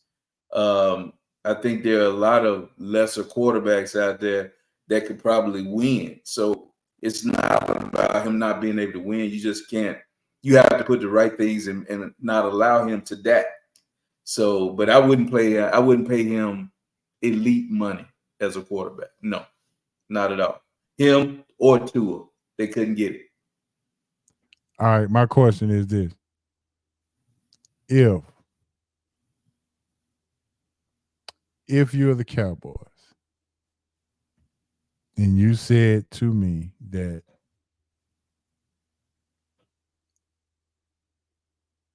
if I would put everything around Dak that he needs if I pay him, would you go for that? Say that one more time. If you say that I will put everything around Dak that he needs, and then I will pay him, would you go for that? No, I wouldn't pay him. That's the thing. To me, you pay elite money to elite players. And those are the Patrick Mahomes, the Lamar Jackson. And that's the problem I got is Lamar Jackson was out there for the taking. And people wouldn't take him. So why is everybody on Cam head for putting Dak Prescott in that quarterback managing and now he's really proving it? Because they don't like the message coming from the person. It's more about the person that delivered the message. That's you see what I'm saying? It was the messenger, not the message. It was the messenger. Okay. So you said that Dak Prescott, Dak's under pressure. Now, is it the pressure that he's doing it under, or is it the fact that he's a Cowboy? I said he's under pressure. You said that you said that he's not under pressure when he's in pressure situations. He doesn't perform well. Right. But I'm asking you, is it the pressure situation or is it the fact that he's a Cowboy that makes the pressure be what the pressure is? Well, it may be coming from that also, but it's the big moments that we can talk about. Whether it's with the Cowboys, I'm sure that's an added pressure. but it's been big moments, stepping out of bounds when you're running in the end zone, throwing an interception when you're on the way back to getting back in the ball game. Just there are countless times where he's thrown a bad ball. I mean, just it happens, and it continues to happen in those moments. If he plays in Minnesota, does he get this kind of? He won't get as much heat. He'll still get some talk and say he's a game manager, but he wouldn't be leading shows. You see what I'm saying? He wouldn't be on Speak. He wouldn't be on what's the Mike Greenberg show? The other one. All those shows that every morning, it's every weekend. And if anybody who's listening to this show right now, and if they're honest about it, every week that the Cowboys played, they said, this is the biggest game in Cowboys season this year, or this is the most important game for that. It can't be that way every week. Why is it every week? It's the most important game. Get up. But that's the way they lead every time. That this is the biggest decision that they'll have to make. And this is the most important game that he'll face. And it's always that way. But it's the Dallas Cowboys. This is what I keep telling you about. You can say, people say what it is, but they drive the needle. They make people tune in. And if they didn't, they wouldn't keep leading the shows with them. But they do every week. Right now, one of the biggest things that's going on is Mike McCarthy coming back. Is Jerry Jones going to make this move? Are they going to pay Dak? Cowboys driving narrative. What did you say to all three? I say, don't pay Dak elite money, paying quality money for a quality starting running quarterback. Get rid of McCarthy. Turn over your franchise to a football guy. Jerry, give up GM responsibilities. That's my thing. Well, let me just say this, and I'm just saying it because I've never been a Cowboy hater. I don't ever talk about no other franchise other than my own. I criticize my own franchise, and I tell you that all the time. But I will say this: much respect to Jerry Jones. As much as Cowboy Nation may hate that he's doing the ownership and the GM, but at least he ain't lying. He never lied to you. He told you up front, I'm picking my players and I own my team. I'm gonna do it this way. He didn't try to hide from it or duck from it. He told you, you know what it is. You already know up front how it's gonna be ran. So there is no sneakiness, no hiding, and all this other kind of stuff. Arthur Blank sat there and told us he's gonna put football people in place. He's taking Rich McKay out of football operations and putting him over the dome, and that didn't happen. So I feel lied to. So my point is, at least Jerry Jones is not a liar. Yeah, I can't. I feel you, but I can't take solace in that. My thing is that Jerry Jones might not be a liar, except about standing in the door of that school, keeping the brothers from coming in there. He lied about that. But Jerry got one saying that I like, and I'm with Jerry. I want some glory hole, and we need some glory hole. And right now, we're gonna get some good football people in there to get some glory hole. Because right now, we ain't got nothing. You ain't got none. We ain't got nothing. God dog. How about that? All right. With that being said, what is it now? What's up? Sheet. Bottles of us. Oh, okay. Yeah, it's time for our round table discussion. Yes, our round table discussion is here. It is about that time. Let me change the board here. All right, before we get into our roundtable discussion, I asked you a question of the day, and I'm gonna ask the fans or the tenants the question of the day. You told me yours wasn't gonna change, but ain't gonna change. I can't wait to hear the answer. All right, the question of the day, and I want everybody to pay attention. Listen to me very carefully. Go ahead and put your answers in the chat so we can call them out. The question of the day is this: Would you rather have come off the bench and win a ring and average 8 points a game and win a ring, or start, average 35 points a game, but no playoffs, so no rings? Which would you rather do? Simple as that. Either you want a ring, or you want a ring, or you want the money. Oh, and I also, your salary is top 3 in the league. I forgot That's forgot what to you leaving out. Okay, now we talk. Yeah, my bad. Now, and because of your 35 points a game, your salary is top 3 in the league. Big homie, didn't take me long to come up with the answer when you finished that, because the last part puts it over the top. Give me that money, big homie. Give me that the top 3 players money in the league. I'm good. I'm good. You good. Now tell I'm me why good. Because at the you end of the take year, I got money to go to Cancun. 1, 2, 3, Cancun, baby. See y'all in the finals. I'll be there to take it, but I'm going to Cancun.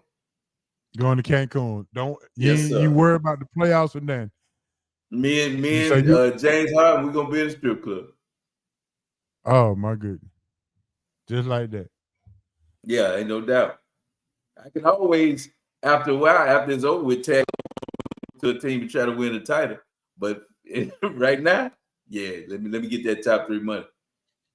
All right, let me see what the folks saying. Give me that. I ain't mad at you, dude.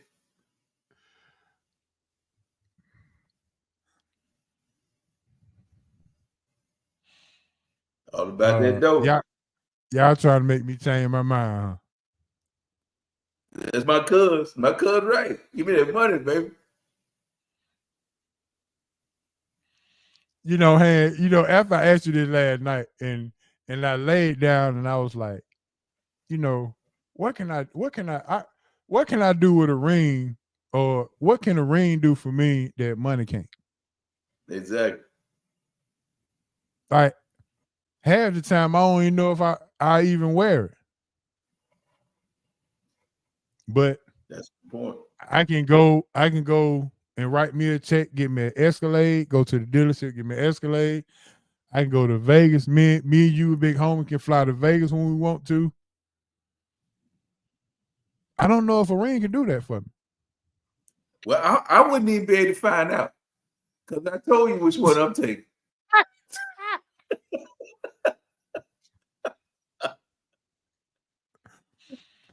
Look at Cuz on there. Look at Cuz. Ain't no doubt about it. Money, money, money. OJ's, baby. Ain't no doubt about it. So, big homie, I've always played, sports to become a winner and to win championship. That has always been my ultimate goal. Now, when you're in little league and you coming up, you don't see these. We never saw all of these fancy houses or whatever you can do with how much money you can make and things of that nature. Right. So I'm gonna break it down like this. As a youngster, I think I want the ring. But as I get older, I think I'm gonna want the money.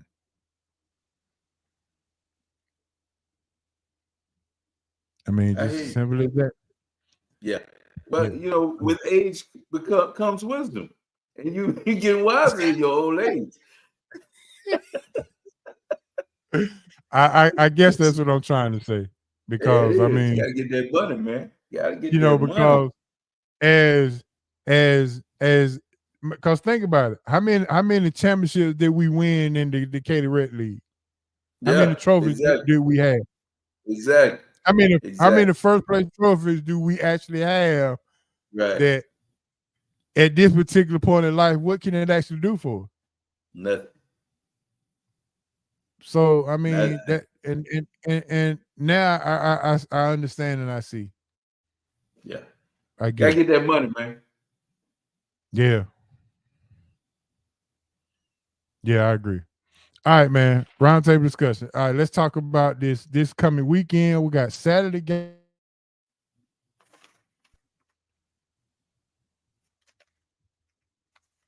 See there? Hello? You good with it?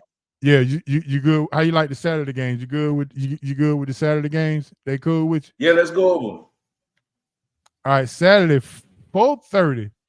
You got the Texans going to the Baltimore Ravens. How do you see that shaking out? Yeah, I wrote down a few notes on it, man. And my thing on it, when I looked at it, it just seems like Lamar is on a mission, man.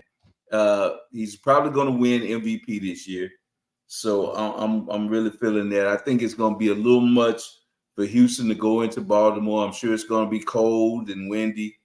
And even though CJ Stroud has, he's shown that pressure is not really an issue for him. He's lived up to the billing. He's lived beyond the billing. Because honestly, I didn't think this dude was going to be all that. And I think I misread him, big homie, because I didn't know his backstory and the things that he's faced in life. So he just knowing what he's been through, nothing seems to be too big for him. But I just think it's going to be a bit much to go into Baltimore with the physicality that they play with on defense. And I don't know if they're going to be able to keep him as clean as they were able to keep him in Houston this week. Baltimore's going to put pressure on him. They're going to come after him. And not only is Lamar now, the ultimate playmaker, he got playmakers on the outside, with Zay Flowers and, OBJ started to come on later. So, I just think that even with they lost the tight end, but the big boy that they got, he came on, the kid they got from, I think, where he come from? I can't even think his name right now. I take that back. I hate when I do that. But the tight end that came in and replaced the number one guy, he's balling. So I just think there are too many playmakers around that Houston's gonna not be able to deal with. So I got Baltimore running away pretty much in the third quarter. I think it's gonna be over with. Cuz said it's gonna be a blowout. Yeah, about third quarter, I think so too. All right, we're gonna move to Saturday night. This is the Shanahan Bowl. Kyle Shanahan versus his protege, Matt LaFleur. The Packers goes to San Francisco at an 8:30 game. Yeah. What you like? Yeah, I think this is when the clock is going to strike midnight. I do like what Green Bay has done. Now, this is time to get the Packers before they continue to go. And then I know my cousin, he probably going to chime in, but I remember him telling me how he said Love was gonna fold here recently, and I'm gonna leave him alone. I ain't gonna mess with him. But I identified Jordan Love, as being a quarterback on the come, and he's showing what I was talking about. This dude is nice, but I don't think he's going to have enough for the defense of the 49ers. I think the Niners sitting there, they're going to know there won't be run lanes like they were against the Cowboys. And I just think they're going to put enough pressure on him to make him have a few bad plays, some decisions. So I'm looking for the 49ers to win this one at least by 2 scores. I don't think people realize how the weather and the wind and everything can affect games, and it can't, not Candlestick anymore, but I think that's Levi Stadium or whatever it is, but it's still windy. But so I think that's going to be an issue. I got the 49ers in that one. Yeah, Andrews is the number 1 tight end, but I think he's banged up still, and I can't remember the kid that's backing him up, but he's a playmaker. Okay. All right, we're going to roll over to Sunday. Sunday at 3 o'clock, you got the NFC. The Tampa Bay Buccaneers go to Ford Field to play the Detroit Lions. What a surprise. Yeah. Boom. I think Detroit got that game out of their system last week. It was a big game against the Rams. Came out relatively unscathed. Tampa Bay surprised being there, but I think it's over, man. I think Detroit, I think that one's going to be a runaway. I think Detroit's going to pound them, to be honest with you. I think they got too much firepower, and I think the clock strikes midnight on Tampa Bay, and I think they go home with the loss. Buster Mayfield turns back into a pumpkin, man. I'm going with Detroit. I think the Lions move on. Gotcha. Everybody picking the Lions. You going online with those one this week, or what we doing? Or you just go? Yeah, Cuz said it's gonna be a good game. I see he thinks it's gonna be a good game, but I'm not sure, man. I don't know if Tampa can play with them. I think Detroit's gonna hammer. All right. Sunday night, well, Sunday evening, you got 6:30. The Kansas City Chiefs goes to Buffalo in Patrick Mahomes' first playoff road game of his career. Yeah. Now this is the one. This is the one I think that everybody will be waiting on because you got the marquee quarterbacks in it. They've now become kind of like a three-way rivalry between him, my man Burrow, Mahomes, and Allen. They're pretty much the class. And I think Lamar is going to start getting in there again, getting more notoriety. But right now, those three, and they have the right skin complexion pretty much. Even though Mahomes, I think we get him in the race draft. But when you look at it, this game is going to be the one that everybody's waiting on. And I think honestly, I think Kansas City. I think I'm going with Kansas City because I think Josh is just a little more reckless than he normally is. A lot of people are going to pick Buffalo because they're at home. I think Buffalo has been in a playoff mode for the last 6 or 7 weeks. Remember, they had to win from, I think, like week 9 on to even get into the playoffs. And I just think that over and over, having to win whatever and knowing that your back has been against the wall, I think it's going to finally come home. And I think it's going to be a bit much. I think Kansas City is going to get enough plays. I think Mahomes is the guy I'm gonna ride with. I think Kansas City's defense will get Allen to turn the ball over in a key situation. And I think Kansas City comes out with the win. Even though Buffalo's running the football or whatever, but that's been a strength with him making plays. But I think they're too reliant on him. He has to run it. We look at the 52-yard touchdown run, those type of things that make plays. I think they're just too reliant on him. And he's going to do Josh Allen type things. He's going to make plays, but he's going to give a couple of them away. So I'm going Kansas City. On that run, didn't he cheat? I thought he cheated, but they said that there's no rule about the fake slide. But I can't see how you can allow a quarterback to go into a fake slide and continue running when you tell people that they have to stop in mid-flight not to hit the quarterback once they've already launched to hit him. I just don't think that's anyway fair. That's just a disadvantage to his defense. If you can fake slide, I mean, we saw Pickett do it in the college game, change the rule about it. So I think the NFL has to look into that because I just don't think that there's any way you can. That's just not any way of a level playing field. If the quarterback can fake a slide and then continue running, and I can't hit him, it makes no sense.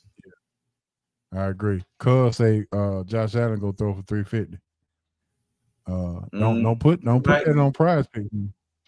He might, if he throw 350, 25, 30 of them might be coming back at him because he will give it away. He will give it away, huh? He will give it away. I promise he will. All right, cool. Big homie, that's gonna do it for our NFL preview for this week. Okay. Now it's time to get to our What Say You segment.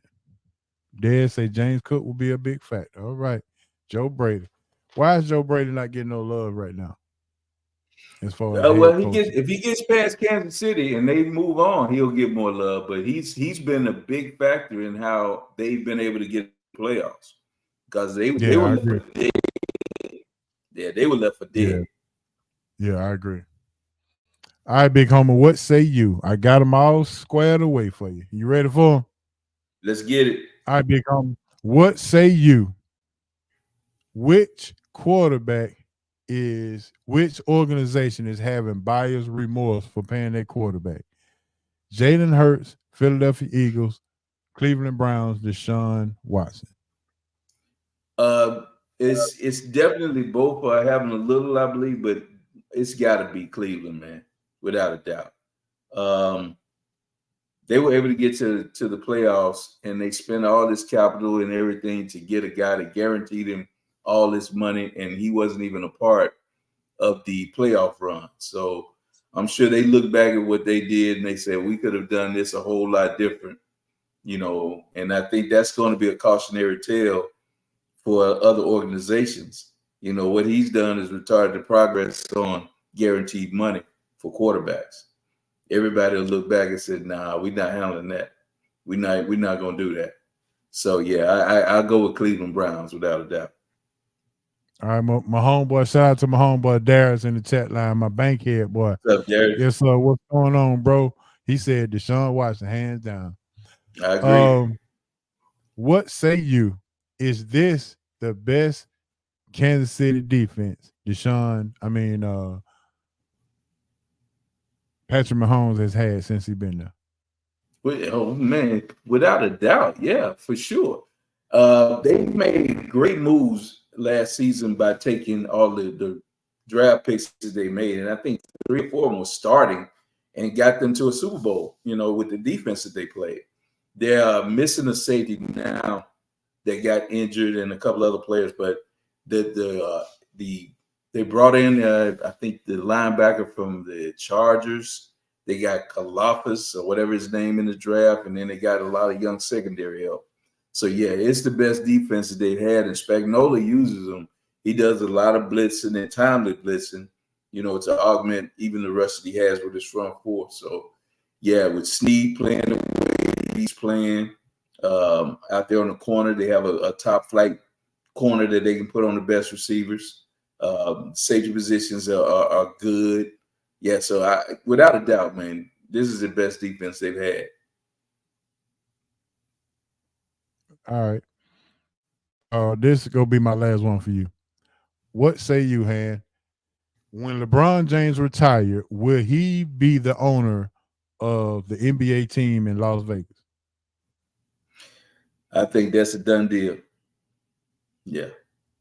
Within 2 to 3 years after he retires, his corporation, he already owned. He got players that are playing for him, with his agency. So yeah, without a doubt, he's gonna be an owner, man. Without a doubt. Okay. All right, that's all I have for you. You got any? You got a what say? You got any of them for me? What say you? The Falcons will put a package together to go get Justin Fields. What say you? I say that I wouldn't mind that.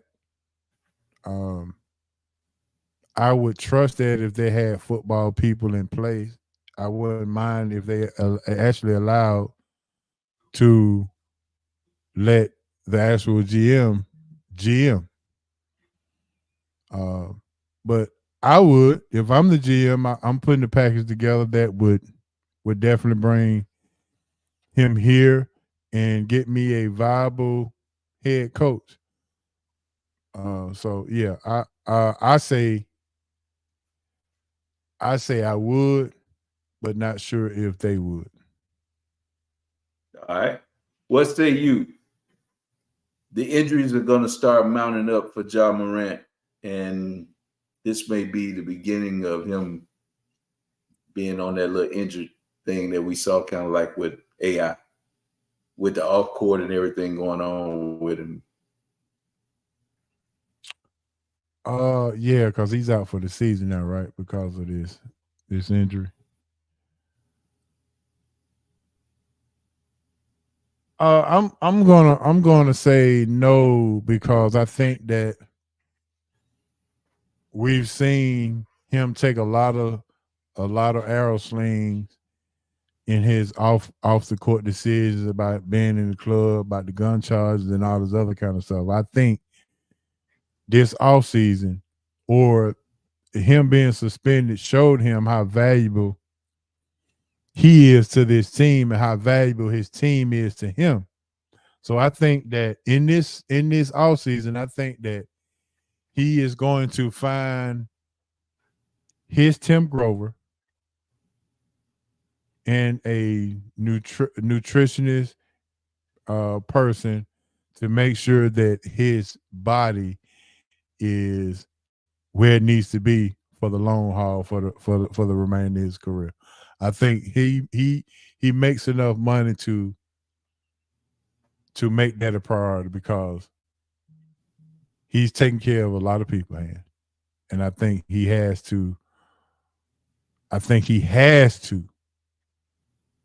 This is a must that he do this. So I'm praying. I would say that I'm praying that this is the route that he chooses and this is the route that he goes. So yeah, I'm worried about him having so much time off the court. So we'll see. All right, big homie, what say you? This is kind of a two-parter. What say you? Draymond Green is traded before the NBA trade deadline this year. And the second part of that is Steve Kerr's last year with the Warriors is this year. He's going to retire.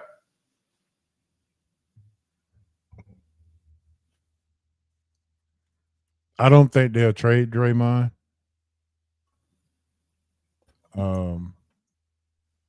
Because I think there are some things that we don't see that contributes to this team. The jailness, the togetherness, and the, how they say the Patriot way. Well, the Golden State way is a culture that he sort of was the lead guy for. So I don't think they trade him. I think that he's there for the remainder of this year. I think Steve Kerr is the next San Antonio coach. I think Steve Kerr he replaces Pop, as Pop puts in another couple of years with Wembanyama, and then he's going to ride off into the sunset, and I think Steve Kerr takes over for him. Okay. And this is the last one, and this goes away from sports, but what say you? Cat Williams' interview with Shannon Sharpe has changed the way people now will start going at other people on the air. It used to be kind of unspoken that you do something like this, but the Cat Williams interview has changed the way we look at stuff. I think so. I think Cat Williams has woke up a lot of people, and he shook a lot of Hollywood people as well. So yeah, I think this interview has not only changed the way that people will speak in an interview about other people, but also it's going to change the way people, when people are not watching you, how their actions are being done, because you never know who's watching. People are going to start to be careful in who's around them to possibly expose them for something. So I think, yeah, this definitely has awakened Hollywood more than the world. So yeah, I would say yes. All right. So that was my last one, big homie. All right, man. Real quick before we go, there was a rumor that Antonio Pierce is on the Atlanta Falcons interview list. And it is being said that Antonio Pierce will have Cliff Kingsbury as his offensive coordinator, regardless of where he goes, wherever he gets hired, he will be his offensive coordinator. It has been also with that Max Crosby said that wherever Antonio Pierce go, he going. Do you, as the Falcons, risk signing Antonio Pierce to get a 3-in-1 in one signing to satisfy the needs that you have.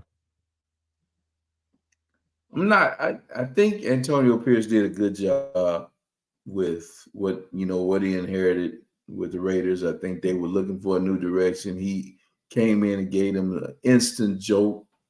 But how often and how much will that really carry on? If you understand what I'm saying, is that something that is lasting?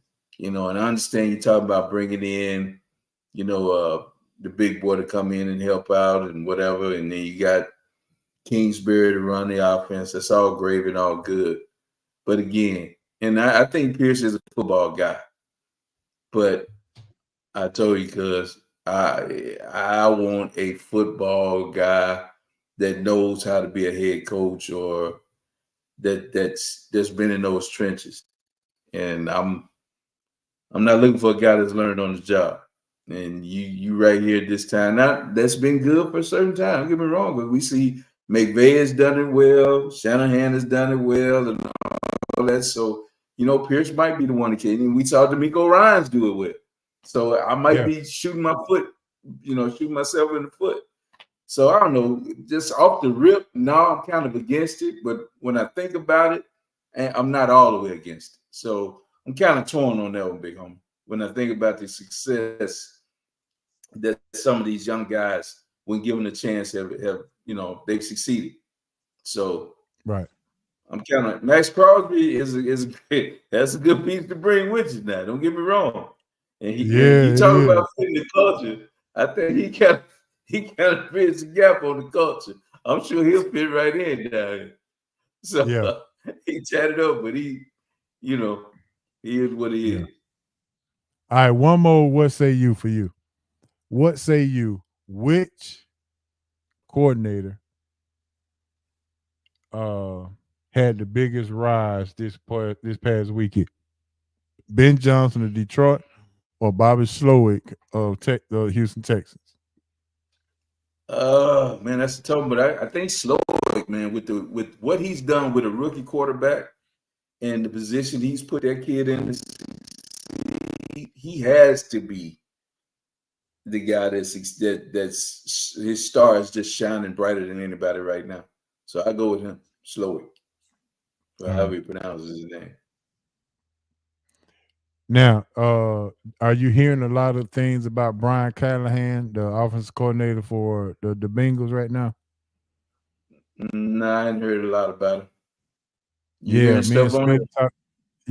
Smith talked about him last night, and he's on a lot of people's list as one of those new hot coordinators that could possibly. Is his daddy the other Callahan guy? I'm sure he was. Yeah, Bill Callahan was his dad who took the Raiders to the Super Bowl, and Rich Gannon won the MVP that year. Yeah.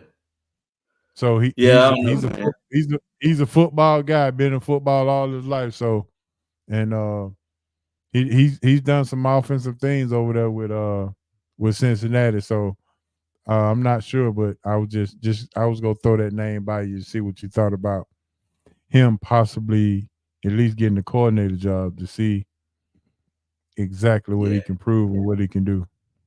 I'm kind of feeling Slowick though. Slowick, me too. Slowick, whatever his name is. I'm kind of feeling him. All right, one more thing before we get off, hand. Let's wish Marty happy birthday. He got a couple more hours for his birthday. Yes, sir. Happy birthday, Marty. Happy birthday to you. Yes, sir. Happy birthday, Marty Mart. Yes, sir. Marty Mart, my cousin. SRT love, baby. Marty Mart. Yeah. Without a doubt, cuz hey man, be safe, be warm down there. It's a lot of things going on in the street down there, cuz I ain't got to tell you to watch your back because I know it's crazy. But just be careful, man. There you go.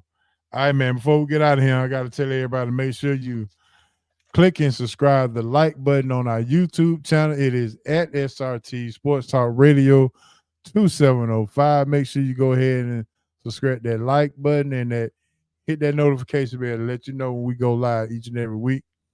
And yeah, now we appreciate everybody who tuned in tonight and who continue to rock with SRT, man. We gonna keep doing our thing, and we gonna keep bringing that sports knowledge with us all the way around the world, and we appreciate it, man. So thank you guys for hanging with us and doing our thing. So we really appreciate that. And that's all I got for my side. I was Hand, what you got? Yeah, what you said, man. Just enjoy being here again, man. Sitting in the SRT, in the confines of our crib. Ain't no doubt about it, Yes, big sir. homie. This is the way to do it. But we appreciate, man, everybody tuning in and riding with us. Y'all come on back, man. Tell somebody to get in the car with you. Y'all get in here with us next weekend. Next week. There you brother. go. For sure. For sure. Yes, sir, man. With that being said, this is what I like. We can go over as long as we want, but we go get up out of here and make sure I played my numbers already, so I ain't got to go back outside. Okay. So I'm in for the night. I'm finna stay warm. I got my hoodie. Got my Scully on. And we finna do it like this. You know how we do it. All right, Hand. Let's roll. Boogie. I'm headed home, baby. It's your man, H.O. from Bankhead. R.I.P. Moms and Pops. R.I.P. BC. And if you love the show, tell a friend. And if you didn't, what he said, how about them Cowboys, baby? Yeah, man. And we out. Peace.